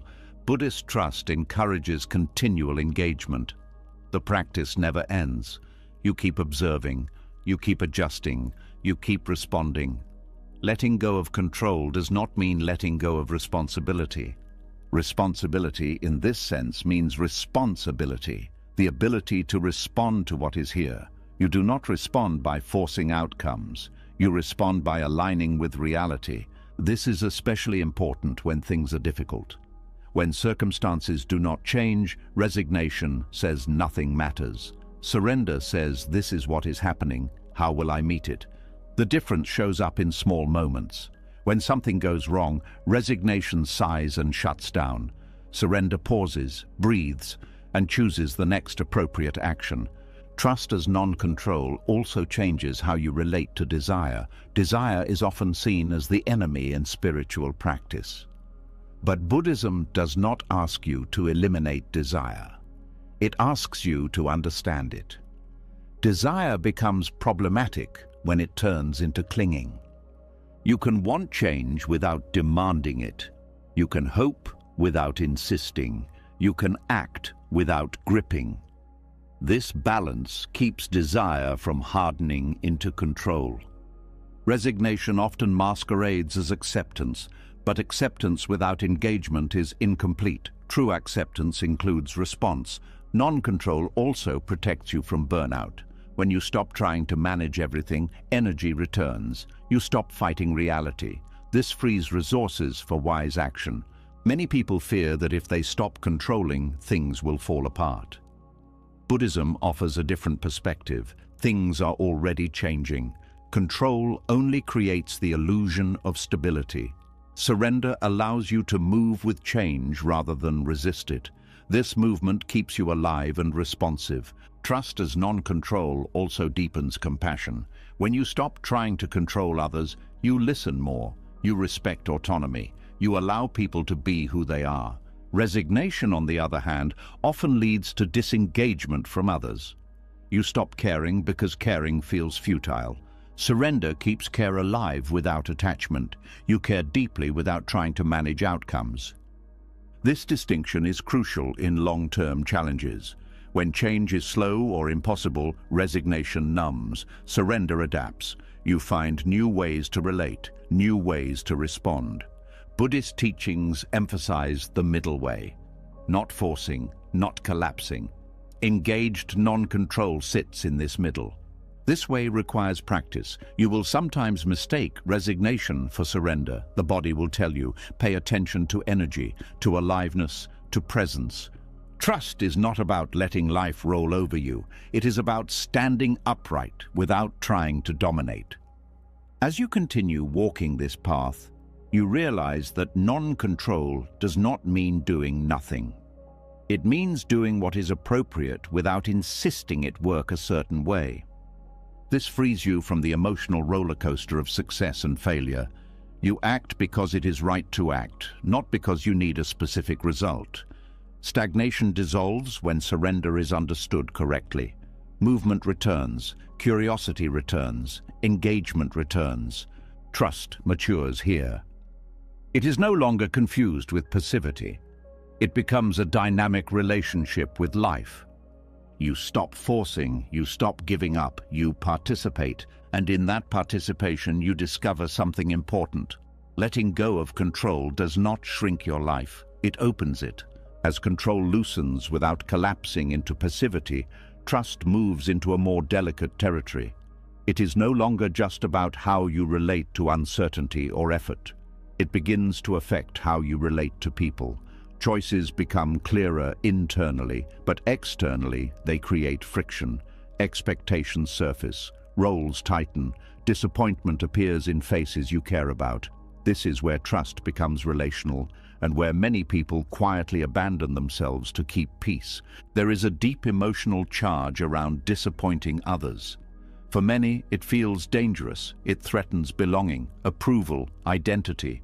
From a young age, love is often tied to compliance. You learn who you are allowed to be by watching who smiles and who withdraws.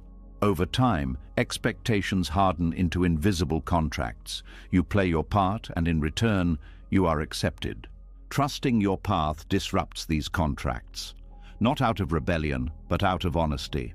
And honesty, when it shifts behavior, almost always disappoints someone. This is where confusion arises. People assume that trust should make life smoother, not more uncomfortable. They believe that if something is right, it should feel harmonious with everyone. Buddhism does not promise this. It recognizes that alignment with truth often creates tension before it creates peace. Trust sometimes asks you to step out of a role that others depend on. The reliable one, the agreeable one, the caretaker, the achiever, the one who never says no. When you change, others may feel destabilized. They may accuse you of being selfish, cold, or ungrateful. This reaction is painful, but it does not automatically mean you are wrong. Buddhist ethics approach this terrain with nuance. They are not rigid rules. They are principles designed to reduce suffering while acknowledging complexity. One of the core principles is intention. Why you act matters as much as what you do. Trusting your path does not mean disregarding others. It means acting from sincerity rather than fear. You examine your intention carefully. Are you choosing this to avoid responsibility or to honor truth? Are you acting from resentment or from clarity? This examination keeps trust from becoming self-centered. Disappointment becomes harmful when it is caused by indifference. It becomes unavoidable when it is caused by integrity. Buddhism makes this distinction clear. You are responsible for how you act, not for how others feel about your honesty. This does not mean you act without care. Care is central. You speak truthfully but gently. You acknowledge impact without surrendering direction. You remain open to dialogue without negotiating your core.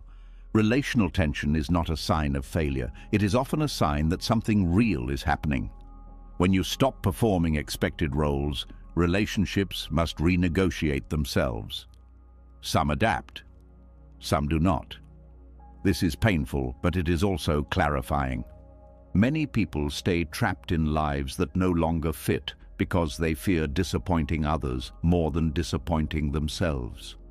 Over time, this creates resentment. Resentment poisons relationships far more quietly and destructively than honest disappointment ever could. Buddhist trust encourages non-harm, but non-harm does not mean never causing discomfort. It means not acting with cruelty, manipulation, or disregard. Discomfort caused by truth is different from harm caused by avoidance. There is also an important teaching about attachment here. When others are attached to who you used to be, your change feels like loss to them. Their disappointment is real. You do not dismiss it, but you also do not sacrifice your path to manage their attachment. Compassion in this context means seeing their pain without absorbing responsibility for it. You allow them to feel what they feel without trying to fix it by betraying yourself. This is one of the hardest practices.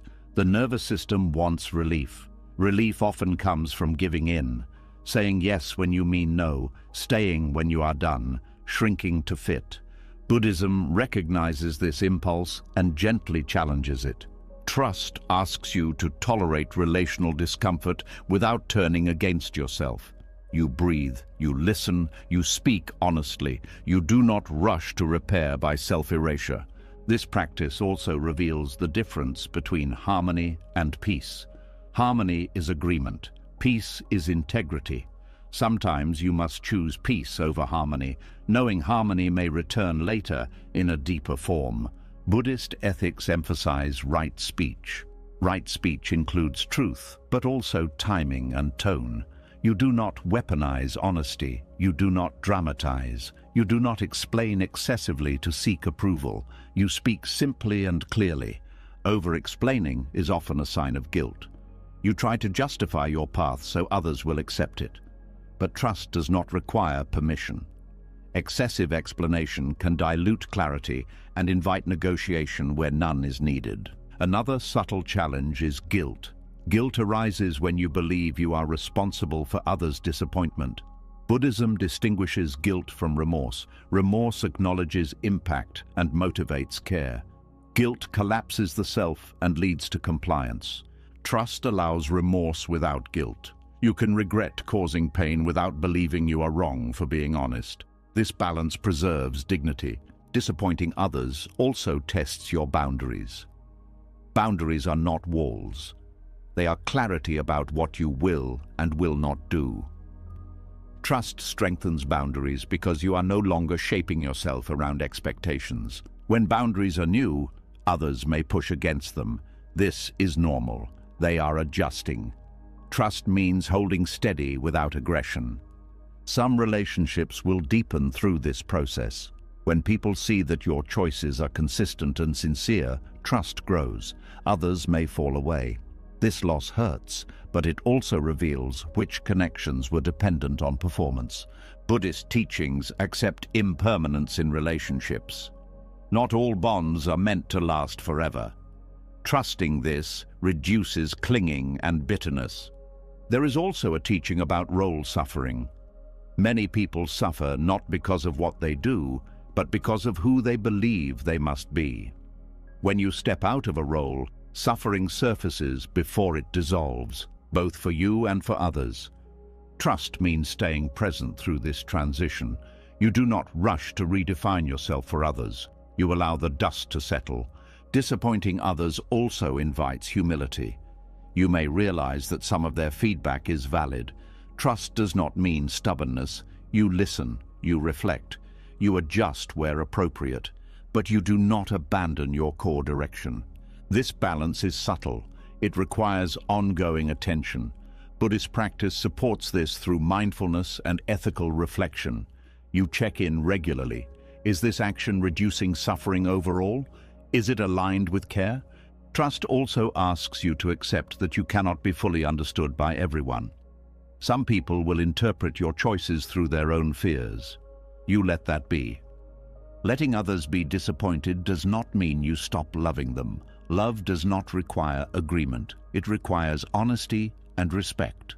Over time, this practice strengthens self-respect. You become someone you can stand behind.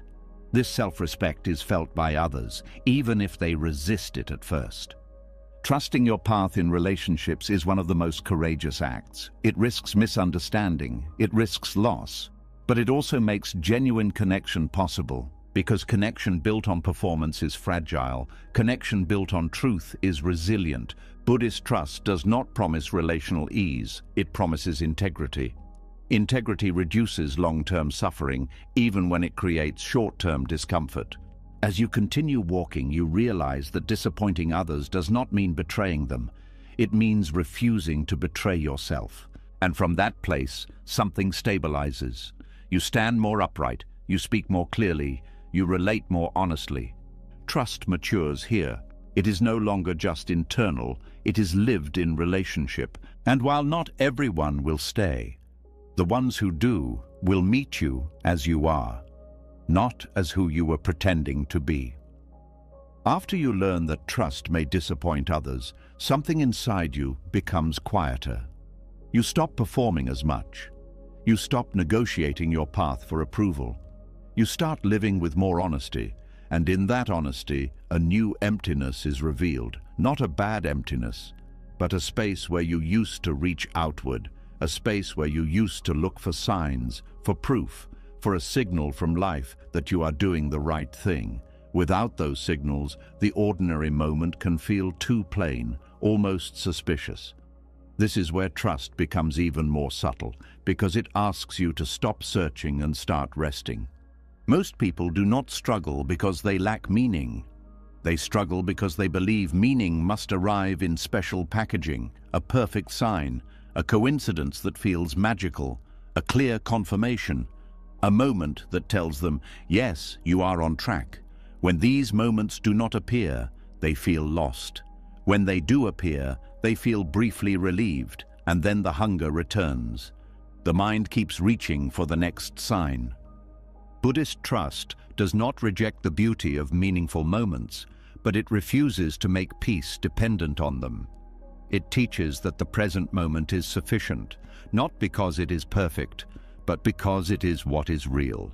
And reality does not need permission to be complete.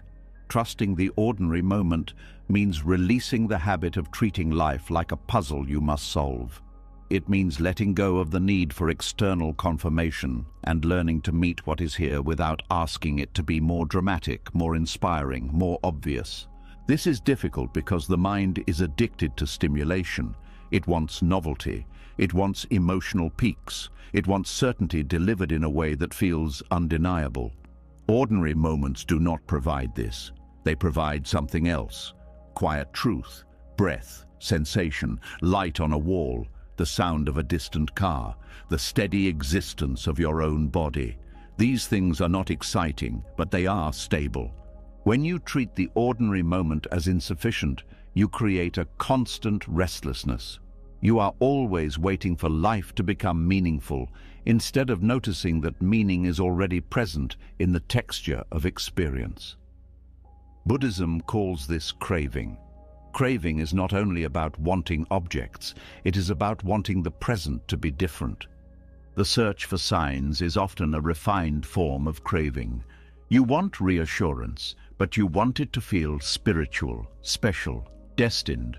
So you look for patterns, you interpret coincidences, you watch for synchronicities. When you find them, you feel chosen. When you do not, you feel abandoned. This makes your peace dependent on a kind of cosmic approval system. Buddhist trust steps out of that system. It does not ask the universe to confirm your choices. It asks you to practice awareness and see what reduces suffering. That is the confirmation, not a sign in the sky, but the quiet effect of wise attention. This does not mean you become cold or cynical. It means you stop using signs as emotional crutches. You stop treating ordinary silence as failure. Silence is not rejection. It is simply silence. Treating the present moment as already complete does not mean pretending everything is fine. It means recognizing that completeness is not the same as pleasure. A moment can be complete and still contain sadness, fatigue, uncertainty, or grief. Completion means nothing is missing from what is actually here. It is whole because it is real. Many people confuse completion with happiness. They think if a moment is complete, it should feel good. But a storm is complete. A winter day is complete. A hard conversation is complete. Completion is about reality being fully itself. When you trust the ordinary moment, you stop postponing peace. You stop saying, I will feel okay when I get a sign. When things become clearer, when life becomes more exciting. You allow peace to be something that arises from presence, not from circumstances. This practice begins with noticing how often you leave the present, not physically, but mentally, checking for messages, refreshing feeds, replaying conversations, looking ahead to the next event. This constant movement is the mind trying to escape ordinariness. The mind treats stillness as emptiness and emptiness as danger. Buddhist practice teaches you to stay, to let the moment be simple, to feel the body breathing, to notice the urge to seek stimulation and not obey it immediately. This is not about discipline for its own sake. It is about reclaiming your capacity to be with life as it is. When you stop seeking signs, you also stop turning life into a test where you pass if you help the right coincidence appear, and fail if nothing special happens. This test is exhausting. It keeps you on edge. Trust ends the test. It says this moment is not trying to prove anything. The ordinary moment is where real life happens, not in highlights, not in dramatic turning points. Most of life is breakfast, walking, waiting, cleaning, working, breathing, listening. If you cannot trust these moments, you cannot trust life, because life is mostly this. There is a hidden sadness in the constant search for confirmation. It implies that what is here is not enough, that your own experience is not trustworthy, that you need something outside you to legitimize being alive. Buddhist trust challenges this. It says your awareness is enough. This breath is enough. This moment is enough to begin. This does not mean you do not pursue goals or growth. It means you stop using goals as an escape from the present. You work toward the future while respecting the present as the only place you can actually live. Trusting the ordinary moment also reduces superstition. When you rely on signs, you may begin to shape decisions around random events. You start reading meaning into things that may not be meaningful. This creates confusion. Buddhism values clarity. It encourages you to base choices on ethical reflection, awareness, and direct observation, not on wishful interpretation. Synchronicities can be pleasant, but they are not a foundation. They come and go. When you treat them as essential, you become dependent. Dependence creates fear. You fear the moment life stops feeling magical. You fear that the absence of signs means you are lost. Trust says the absence of signs is normal. It does not mean you are off track. It means you are in an ordinary moment. And an ordinary moment is not a problem. It is the ground. There is also a deep freedom in letting the moment be ordinary. You stop chasing spiritual highs. You stop trying to manufacture meaning. You let life be simple. Simplicity brings a quiet joy that is not dependent on excitement. This joy is often overlooked because it is subtle. It feels like ease, like being okay without a reason, like a soft exhale. It is not intense, but it is stable. Buddhism sees this stability as a form of peace. Trusting the present moment as complete also changes your relationship with time. You stop rushing. You stop treating now as merely a bridge to later. You respect now as life itself. This respect is transformative.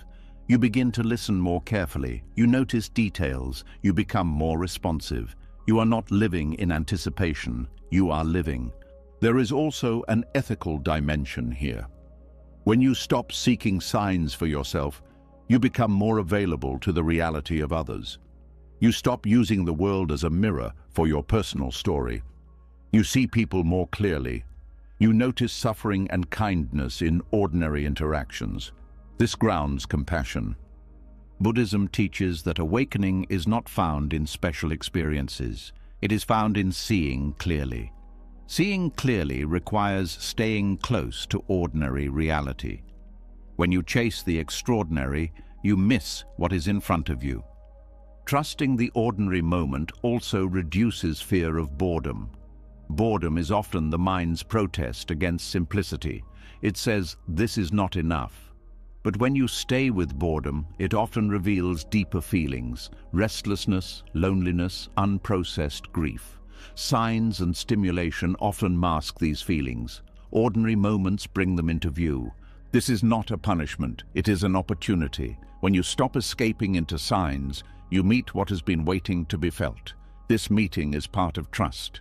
Over time, you may notice that the world becomes more vivid. Not because it becomes more dramatic, but because you are actually here. Colors appear more clearly. Sounds become richer. Small moments carry more presence. You stop needing fireworks to feel alive. This does not mean you will never enjoy meaningful coincidences or moments of deep resonance. It means you do not depend on them. You appreciate them without clinging. You let them pass without feeling abandoned. Trusting the present moment as sufficient also means trusting that life does not owe you constant confirmation. You stop demanding that existence reassure you. You live without needing to be constantly affirmed. This is mature trust. It is quiet. It is steady. It does not beg the future to prove itself. It does not require signs to keep going. It rests in what is. And when you truly begin to live this way, something surprising happens. The ordinary moment stops feeling ordinary. Not because it becomes extraordinary, but because you finally meet it fully. And in that meeting, you find what you were searching for all along, a sense of completion that does not depend on anything changing. When the ordinary moment no longer needs to prove itself, a deeper fear begins to surface. Without signs, without reassurance, without confirmation, something raw is exposed.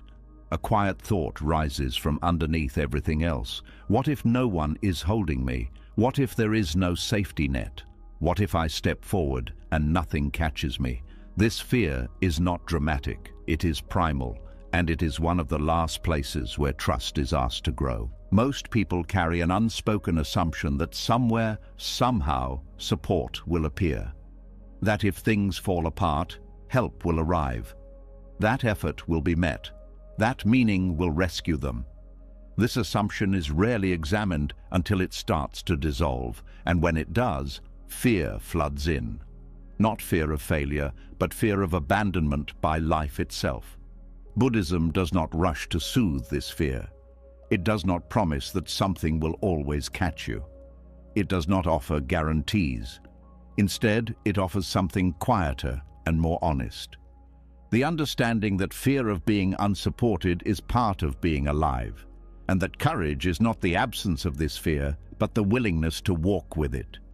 This fear often comes from early experiences, moments when support was inconsistent, when care was conditional, when safety depended on performance or obedience. The body remembers these moments even when the mind forgets.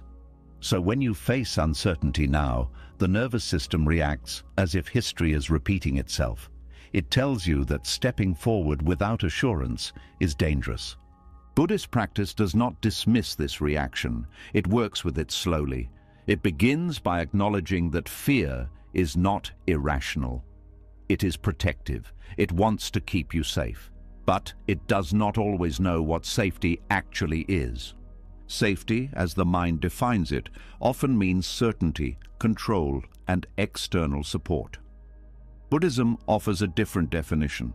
Safety is not guaranteed outcomes. It is the ability to stay present with whatever arises. This is a radical shift. When you walk without knowing if you will be caught, you are not being reckless. You are facing the truth that life does not come with guarantees. Pretending otherwise creates constant tension. Accepting this truth is terrifying at first, but it also releases you from false expectations. The terror of being unsupported often shows up when you stop relying on old structures, old roles, old beliefs, old identities. As long as those structures are in place, you feel held. When you step away from them, the ground feels unstable. This is not because you are wrong. It is because you are no longer leaning on familiar supports. Buddhist teachings describe this as groundlessness, not as a problem, but as a reality. There is no permanent ground. Everything changes, everything moves. When you accept this, you stop searching for a place that will never shift. This acceptance does not remove fear. It changes your relationship with it. Fear becomes something you carry, not something you must eliminate before acting. Walking anyway means taking steps while fear is present, not pretending it is not there, not trying to conquer it, simply acknowledging it and moving with care. This practice is subtle. It does not look heroic. Often, it looks like making a small choice despite feeling shaky, speaking honestly even when your voice trembles, staying with a difficult moment without reaching for rescue. The mind often says, "I cannot do this unless I know I will be okay." Buddhism replies gently, "You cannot know that, but you can know how to breathe right now." Breath becomes an anchor here, not as a metaphor, but as a real support. When fear tells you nothing will catch you, the breath reminds you that something is happening. You are alive. You are here. This moment is holding you, even if the future is unknown. This does not mean the breath replaces external support. It means you stop demanding that the future prove itself before you live. You work with what is present. Fear of being unsupported is often amplified by comparison. You look at others who seem backed by family, money, confidence, or certainty. You assume they are held in ways you are not. This assumption deepens isolation. Buddhism encourages you to look more closely. Everyone is walking on shifting ground. Some hide it better, some distract themselves, but no one is exempt. This shared vulnerability is not a weakness. It is a point of connection. When you accept that no one is fully supported, you stop seeing yourself as uniquely unsafe. Fear becomes a human experience, not a personal defect. Walking anyway also means redefining what support looks like. Support does not always arrive as rescue. Sometimes it arrives as resilience, as adaptability, as the ability to recover after falling. Buddhism does not promise you will not fall. It teaches you how to fall without shattering. This is a different kind of safety. The terror of nothing catching you often comes from the belief that you cannot handle what comes next. This belief is rarely tested. When you act despite fear, you gather evidence that you are more capable than you thought. This evidence does not come all at once. It accumulates quietly, each time you survive uncertainty, each time you respond to difficulty, each time you stand back up. Over time, trust grows not because life became safer, but because you became steadier. Buddhist practice emphasizes this steadiness. It is built through repetition, through returning to awareness, through meeting discomfort without panic, through compassion toward fear instead of contempt. Fear softens when it is met with kindness, not indulgence, but understanding. You acknowledge why it is there. You do not obey it blindly. Walking anyway also involves grieving the fantasy of being fully supported. Many people carry a hidden hope that one day they will feel completely safe, completely held, completely certain. Letting go of this fantasy hurts, but it also frees you. When you stop waiting for total support, you stop postponing your life. You act as you are, not as you wish you were. Buddhist teachings often speak of refuge, but refuge is misunderstood. It is not a promise that nothing bad will happen.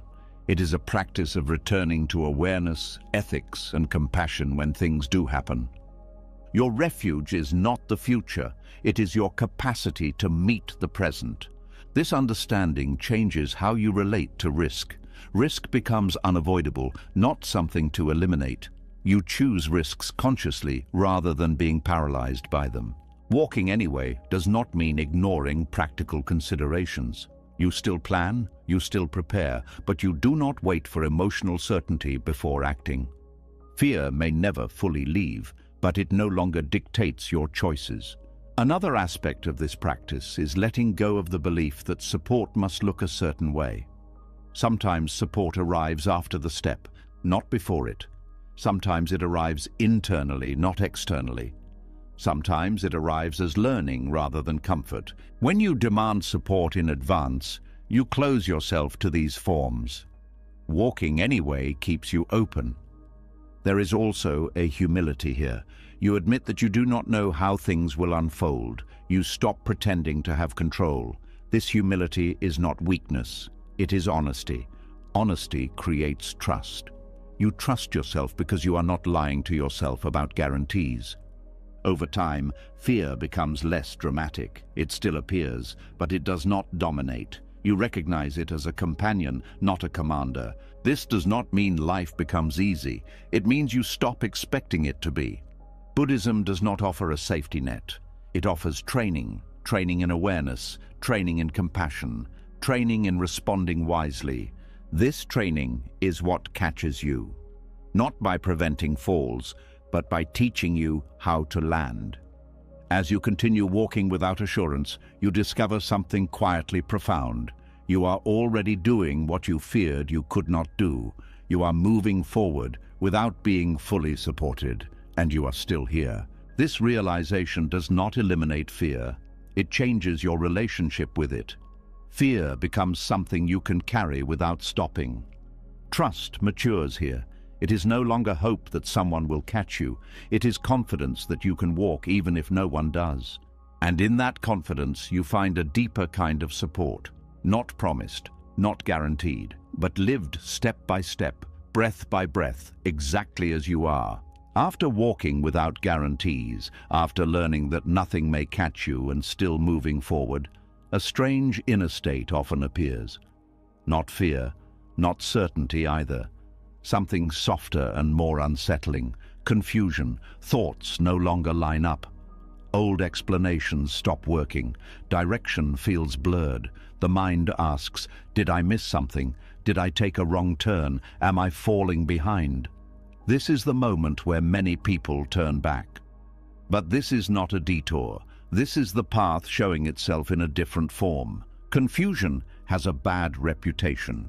It is treated as a mistake, a delay, a sign that something has gone wrong. People assume wisdom should feel clear, focused, confident. When confusion appears, they believe they have failed or regressed. Buddhism offers a radically different understanding. Confusion is not the opposite of wisdom, it is often its doorway. Confusion appears when old maps dissolve and new ones have not yet formed.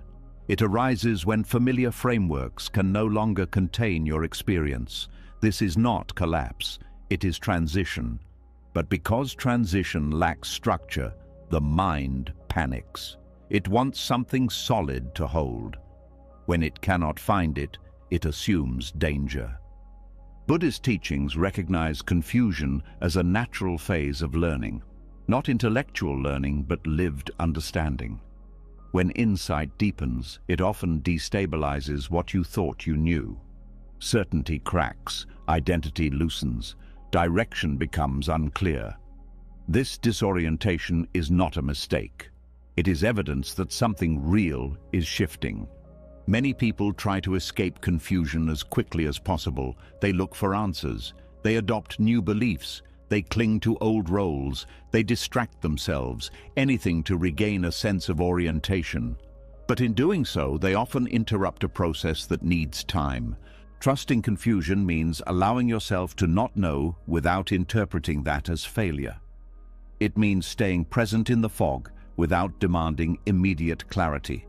This is difficult because confusion threatens the ego. The ego wants to appear competent, certain, in control. Confusion exposes vulnerability, but wisdom does not grow in perfectly organized spaces. It grows where assumptions are questioned, where answers fall apart, where you no longer know how to explain yourself. Buddhism does not rush to fix this. It encourages you to stay. Confusion also arises when you outgrow a stage of understanding. What once made sense no longer does. The mind tries to reuse old explanations, but they feel hollow. This creates discomfort. But it is not regression. It is maturation. Think of confusion as compost. Old ideas break down so something new can grow. This breakdown is messy. It smells unpleasant. It does not look productive. But without it, growth is shallow. One reason confusion feels unbearable is because we associate it with incompetence. We think not knowing means we are behind, but confusion often means you are ahead of your old understanding. You have stepped beyond what you can currently articulate. Buddhist practice teaches patience here, not passive patience, but attentive patience. You continue practicing, you continue observing, you continue responding to life ethically, even when you do not understand where it is leading. Confusion is often the mind catching up to experience. You may have already changed internally, but your concepts lag behind. The mind wants to label, categorize, explain. When it cannot, it spins. Trust asks you to let experience lead and let concepts follow later. This is especially important because forcing clarity too soon often leads to false certainty. You may adopt explanations that feel comforting but are not true. These explanations temporarily reduce confusion but limit growth. Trusting confusion means resisting the urge to prematurely resolve it. You allow questions to remain open. You do not demand answers on a deadline. Buddhism emphasizes not knowing as a practice. Not knowing is not ignorance. It is openness. It is the willingness to stay curious without closing down inquiry. This openness is fertile ground for insight. When confusion arises, the nervous system often reacts with anxiety. The body tightens, thoughts race. You may feel pressure to fix something. Trust involves recognizing this reaction and not letting it dictate your behavior. You breathe. You ground yourself. You remind yourself that confusion is not dangerous. It is uncomfortable, but discomfort is not harm. Confusion also changes how you relate to others. You may feel less articulate, less certain. This can trigger shame. You may withdraw or overcompensate. Trust asks you to allow yourself to be seen as you are, even when you do not have answers. This vulnerability deepens authenticity. You stop pretending to know what you do not. You listen more. You speak more carefully. Relationships shift from performance to presence. Buddhist ethics support this humility. You do not need to present yourself as enlightened or confident. You need to be honest and kind. Confusion also teaches discernment. You begin to notice which teachings, habits, or beliefs no longer serve you. You stop forcing them to fit. This letting go creates space, but space can feel empty before it feels alive. Many people mistake this emptiness for loss. They believe they are losing something essential. In reality, they are shedding what no longer fits. This shedding can feel like grief. Grief is often part of confusion. Grief for old identities, old certainties, old dreams. Trust means allowing this grief without rushing to replace what was lost. Buddhism does not see grief as an obstacle. It sees it as part of love and change. Allowing grief to move through you clears the way for deeper understanding. Another reason confusion feels threatening is because it disrupts planning. You do not know what comes next. The future feels vague. This triggers fear of stagnation. Trust reminds you that not knowing the next step does not mean you are stuck. You can continue doing what is right in front of you. You can keep practicing kindness, attention, and care. Direction will clarify through action, not through thinking alone. Confusion often narrows attention inward. You analyze yourself constantly. Trust invites you to return to the present moment. What is needed now? What is being asked of you right here? Often, the answer is simple. Rest, listen, respond, continue. Buddhist teachings emphasize that wisdom is not a straight line, it spirals. You revisit themes at deeper levels. Confusion may revisit you, but it does not mean you are back where you started. You are encountering familiar questions from a new place. This understanding reduces panic. You stop labeling confusion as regression. You recognize it as part of deepening. Trusting confusion also builds resilience. You learn that you can function without clarity. You can live, care, and act ethically, even when your internal narrative is unsettled. This resilience is essential because life will offer confusion again and again. Each time something meaningful shifts, confusion follows. Expecting permanent clarity sets you up for disappointment. Buddhism does not aim for permanent clarity. It aims for freedom from clinging to clarity. When you stop clinging, confusion loses its threat. It becomes information, a signal that something is changing. Confusion also sharpens attention. You stop operating on autopilot. You question assumptions. You listen more closely. This attentiveness is fertile ground for insight. Trusting confusion does not mean wallowing in it. It means staying engaged without demanding resolution. You continue learning, you continue practicing, you continue relating. Over time, clarity often returns, but it is different, less rigid, less absolute, more spacious. You understand without needing to explain everything. And when clarity returns, you may realize something surprising. Confusion taught you more than certainty ever did. It humbled you, it opened you, it slowed you down enough to see. This realization changes your relationship with future confusion. You are less afraid of it. You recognize it as a familiar companion on the path. Trust matures here. It is no longer shaken by not knowing. It does not interpret confusion as failure.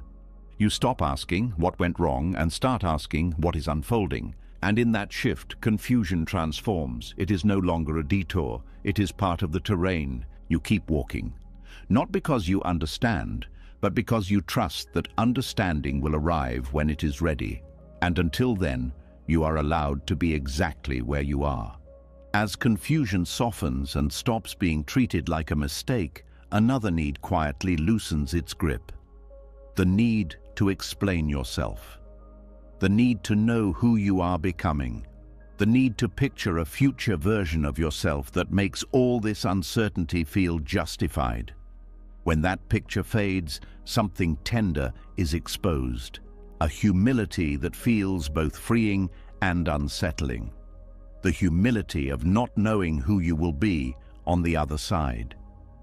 Most people carry an unspoken belief that transformation should come with a clear destination. That if you are changing, you should know into what.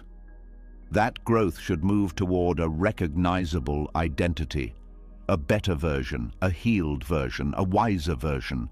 When you cannot name that version, anxiety appears. The mind asks, what am I doing all this for if I don't know who I'm becoming? Buddhist trust gently removes this demand. It does not offer a replacement identity. It does not promise a final form. It invites you to let transformation happen without needing a narrative to hold it together. This is deeply uncomfortable because identity provides orientation. It tells you how to act, how to explain yourself, how to belong. When identity loosens, you may feel exposed. You may feel less impressive, less certain, less definable. This can feel like loss, even when something new is forming. The humility of not knowing what you're becoming is not weakness. It is honesty. It acknowledges that life is not a self-improvement project with a fixed endpoint. It is a living process. And living processes do not announce their final shape in advance. Buddhism understands transformation as ongoing and unpredictable. You are not moving toward a static ideal. You are responding to conditions as they arise. Who you become depends on encounters, losses, insights, relationships, and time. Trying to predefine the outcome often limits what is possible. The mind wants a story, a before and after, a clear arc. Stories create comfort because they organize experience. But when you cling to a story about who you will be, you begin shaping your choices to fit that image. You may ignore unexpected invitations because they don't match the narrative. You may resist changes that don't look like progress. Trusting transformation without a narrative means allowing yourself to be surprised by who you become.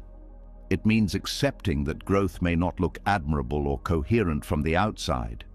It may look messy. It may involve detours you did not plan. It may take you away from identities that once felt important.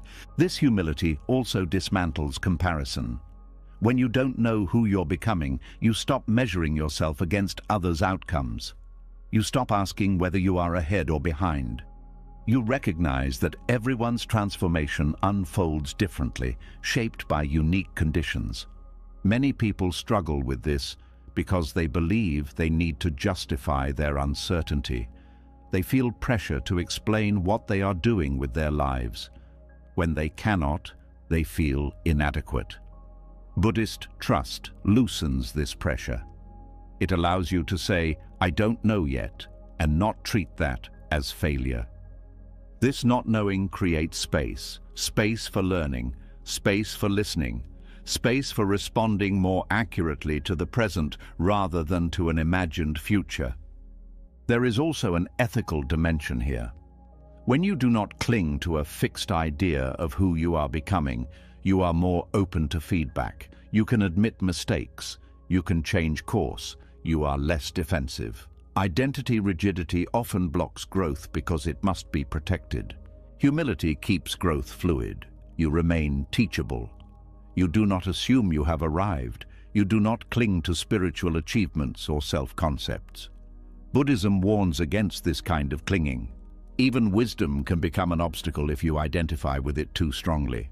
Not knowing what you're becoming also softens fear of failure. Failure is only devastating when you believe you were supposed to become something specific. When you release that expectation, failure becomes part of exploration rather than a verdict. This does not mean you stop caring about direction. It means direction becomes value-based rather than identity-based. You move toward kindness, clarity, and care without needing to know what kind of person that will make you. Buddhist practice emphasizes intention rather than outcome. You act with sincerity. You attend carefully. You respond ethically. Who you become emerges from this way of living, not from a plan. There is grief here too. Grief for the identities you thought you would inhabit, the versions of yourself you imagined. Letting go of these images can feel like losing a future you had invested in. Trust means allowing this grief without rushing to replace the image. This grief often goes unrecognized because it is subtle, but honoring it is important. You are releasing a form of certainty. That matters. The humility of not knowing also protects you from arrogance. You do not assume your current understanding is final. You remain open to correction. This openness deepens wisdom over time.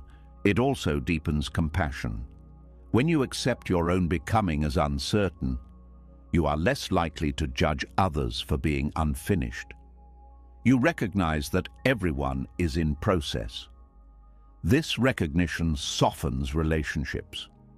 Not knowing who you're becoming also changes how you relate to time. You stop treating the present as a waiting room for your future self. You live more fully now, without postponing worth or peace until you arrive somewhere else. Many people believe they must become someone else before they deserve rest, love, or respect. Buddhism challenges this. You do not need to earn your humanity through transformation. You are allowed to be incomplete. Trusting transformation without a narrative also frees you from performance. You are not trying to live up to an image. You are responding to what is needed. This makes life more honest and less exhausting. There is also a paradox here. When you stop trying to become someone specific, change often happens more naturally. Effort becomes aligned rather than forced. Growth emerges from engagement, not from self-monitoring. The mind may protest. It may ask, but how will I know if I'm doing it right? Buddhism offers a simple answer. Notice suffering. Notice its reduction. Notice whether your actions lead to more clarity or more confusion. This is enough guidance. You do not need to know who you will be to take the next step. You only need to know how to meet this step with care. This humility also prepares you for unexpected transformation. Life may shape you in ways you did not choose. Illness, loss, love, aging. These forces transform identity regardless of intention. Trusting not knowing makes you more adaptable. When identity is flexible, change hurts less. You bend rather than break. Buddhism often speaks of no fixed self. This teaching is not meant to erase individuality. It is meant to relieve the pressure of having to define yourself permanently. You are a process, not a product. Accepting this can feel destabilizing at first, but over time, it becomes liberating. You stop trying to control who you are. You participate in becoming. Trusting transformation without a narrative also reduces the need for external validation. When you are not aiming to become something recognizable, you stop seeking applause. You act from alignment rather than image. This does not mean you withdraw from society. It means you engage without self-construction. Over time, you may notice that people experience you as more grounded. Not because you are impressive, but because you are real. Presence replaces performance. This presence is what Buddhist trust ultimately cultivates. Not a perfected self, but a responsive one. As you continue walking this path, you realize something quietly profound. You do not need to know who you will become to trust the process. The process itself is alive. It is shaping you moment by moment. You are becoming through how you listen, how you respond, how you care, how you stay present. The future self does not need to be imagined, it will arrive through living. And in releasing the demand to know who you are becoming, you discover a deeper humility, one that allows life to work on you without interference. Trust matures here. It is no longer about arriving, it is about allowing. You keep walking, not toward a version of yourself, but with yourself, exactly as you are, open to whatever form the path takes next. As the need to define who you are becoming begins to loosen, another misunderstanding quietly fades with it. The idea that trust is something you either possess or lack, that some people are naturally trusting and others are not. That trust is a trait, fixed early, shaped by personality or history. When this belief dissolves, something more honest appears. Trust is not who you are. It is what you choose again and again. Most people speak about trust as if it were a permanent quality. They say things like, "I'm just not a trusting person," or "I lost my ability to trust." These statements feel true because disappointment leaves deep marks. When trust is broken, it feels personal. It feels like something inside you has been damaged. But Buddhism does not frame trust this way. It does not see trust as a fragile object you lose once and never recover. It sees trust as a practice, a behavior, a moment-by-moment decision. Trust as an ongoing choice changes how you relate to your past. Instead of seeing past betrayals or failures as proof that trust is dangerous, you begin to see them as moments where trust was tested, not destroyed. Disappointment does not end the possibility of trust. It becomes the place where trust must be practiced more deliberately. This is important because many people stop trusting, not because trust is impossible, but because disappointment feels unbearable. They protect themselves by withdrawing, by closing, by deciding never again. This protection feels wise, but over time it hardens into isolation. Buddhist trust does not ask you to forget disappointment. It asks you to include it in your practice. You remember what hurt, you learn from it, and then you choose how to meet the next moment anyway. This choice is not abstract. It shows up in small ways. Do you stay present after being let down, or do you retreat? Do you speak honestly after being misunderstood, or do you shut down? Do you continue practicing patience after effort goes unseen, or do you give up? Each of these moments is an opportunity to practice trust. Trust is not a feeling you wait for. Feelings come and go. Trust is an action you take even when feelings are mixed. You may feel wary and still choose openness. You may feel tired and still choose to show up. This is why trust cannot be reduced to personality. It does not depend on temperament. It depends on intention.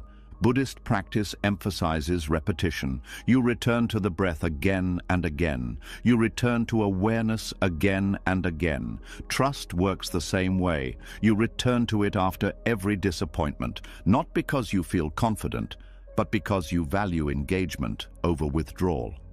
Disappointment is inevitable. People will fail you. You will fail yourself. Plans will fall apart. If trust were a personality trait, it would be irrational to trust again after these experiences. But trust as practice understands something deeper. Avoiding trust does not protect you from pain. It simply replaces pain with numbness. Choosing trust does not mean ignoring reality.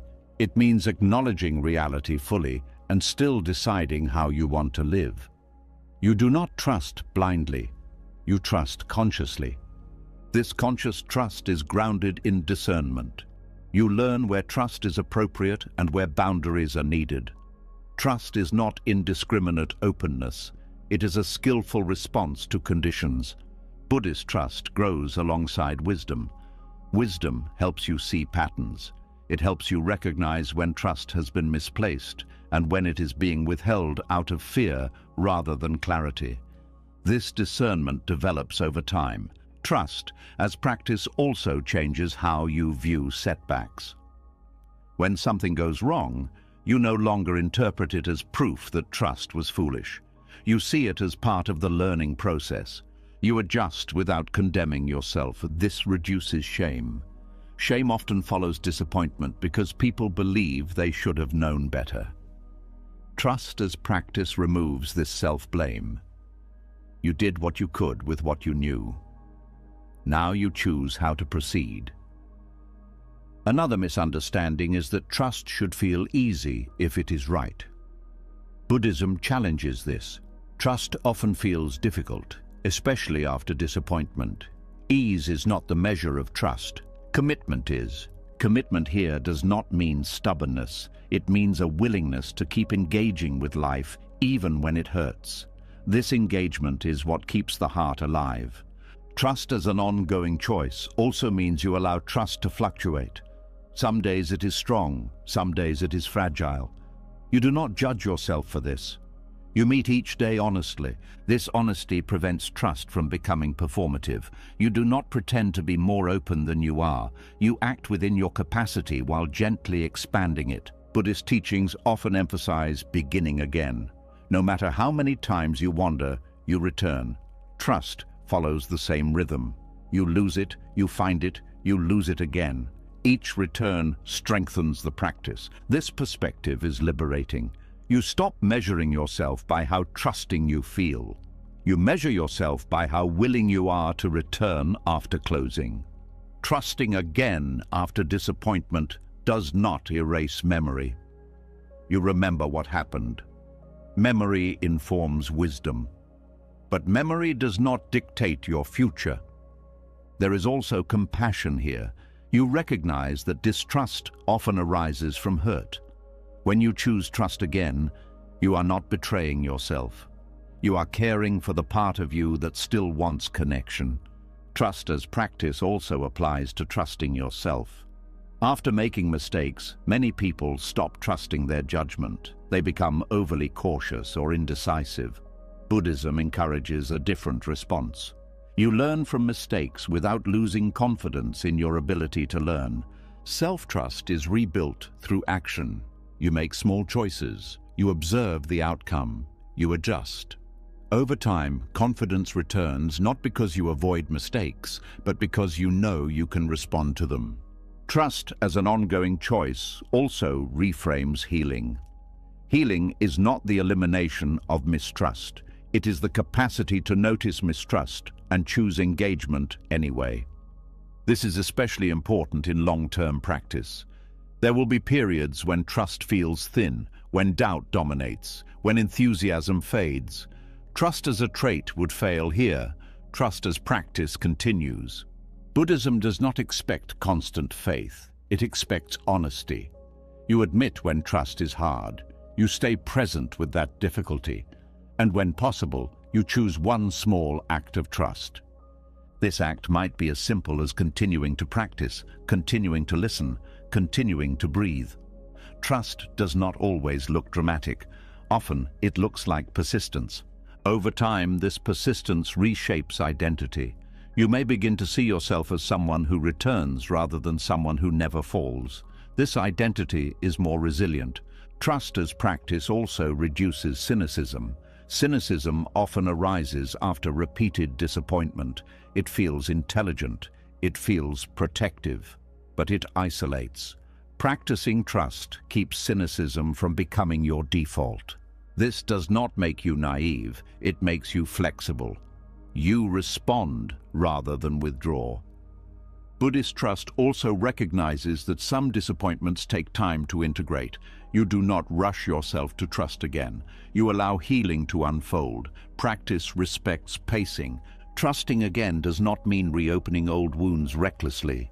It means staying open to the possibility of connection while honoring what you have learned. This balance is subtle. It requires attention. But attention is something you have been cultivating all along. Trust as an ongoing choice also means accepting that there will be days you choose not to trust. Days you need rest. Days you need distance. These choices are part of the practice too. What matters is that you do not turn a moment of withdrawal into a permanent identity. You do not say, "This is just who I am now." You leave the door open. Leaving the door open is an act of trust, even if you do not walk through it immediately. As you continue on this path, trust becomes less about certainty and more about courage. Courage to stay engaged, courage to return, courage to choose openness again. You stop asking, "Do I have trust?" and start asking, "How will I practice trust today?" This question is empowering because it gives you agency. Trust is no longer something that happens to you, it is something you participate in. And in that participation, trust grows quietly, not as a fixed trait, but as a living practice that adapts, deepens, and renews itself with every choice you make to stay open after disappointment. You keep walking, not because trust is easy, but because choosing it again and again is how life continues to unfold. As trust becomes something you practice instead of something you hope to feel, another temptation quietly appears. The temptation to use trust as a shield, to use spiritual language to stay composed, to stay calm at all costs, to rise above pain instead of walking through it. This is where many sincere seekers get lost without realizing it. They are still walking, but they are walking away from parts of themselves. Spiritual bypass happens when trust is misunderstood as emotional avoidance, when calm becomes compulsory, when positivity becomes a rule, when grief, anger, or doubt are treated as failures of faith instead of honest responses to life. It looks peaceful from the outside, but inside, something is being silenced. True trust does not demand emotional perfection. It does not ask you to transcend pain before you have felt it. It does not rush you into acceptance before anger has spoken or grief has moved. Buddhism does not teach you to escape difficult emotions, it teaches you to meet them without turning away. Walking without spiritual bypass means allowing the full range of human experience to arise while staying present, not fixing emotions, not spiritualizing them, not judging them, simply letting them be known. This is harder than forcing calm. Forced calm is tidy, it earns approval, it feels controlled, but it is brittle, it cracks under real pressure. Real trust is messy, it breathes, it shakes, it allows tears, rage, confusion, and silence to move through without labeling them as problems. Many people turn to spirituality because life hurts. This is natural, but when spirituality becomes a way to avoid pain instead of a way to relate to it, suffering deepens. Pain that is not allowed does not disappear. It goes underground. It leaks out as numbness, irritability, fatigue, or quiet despair.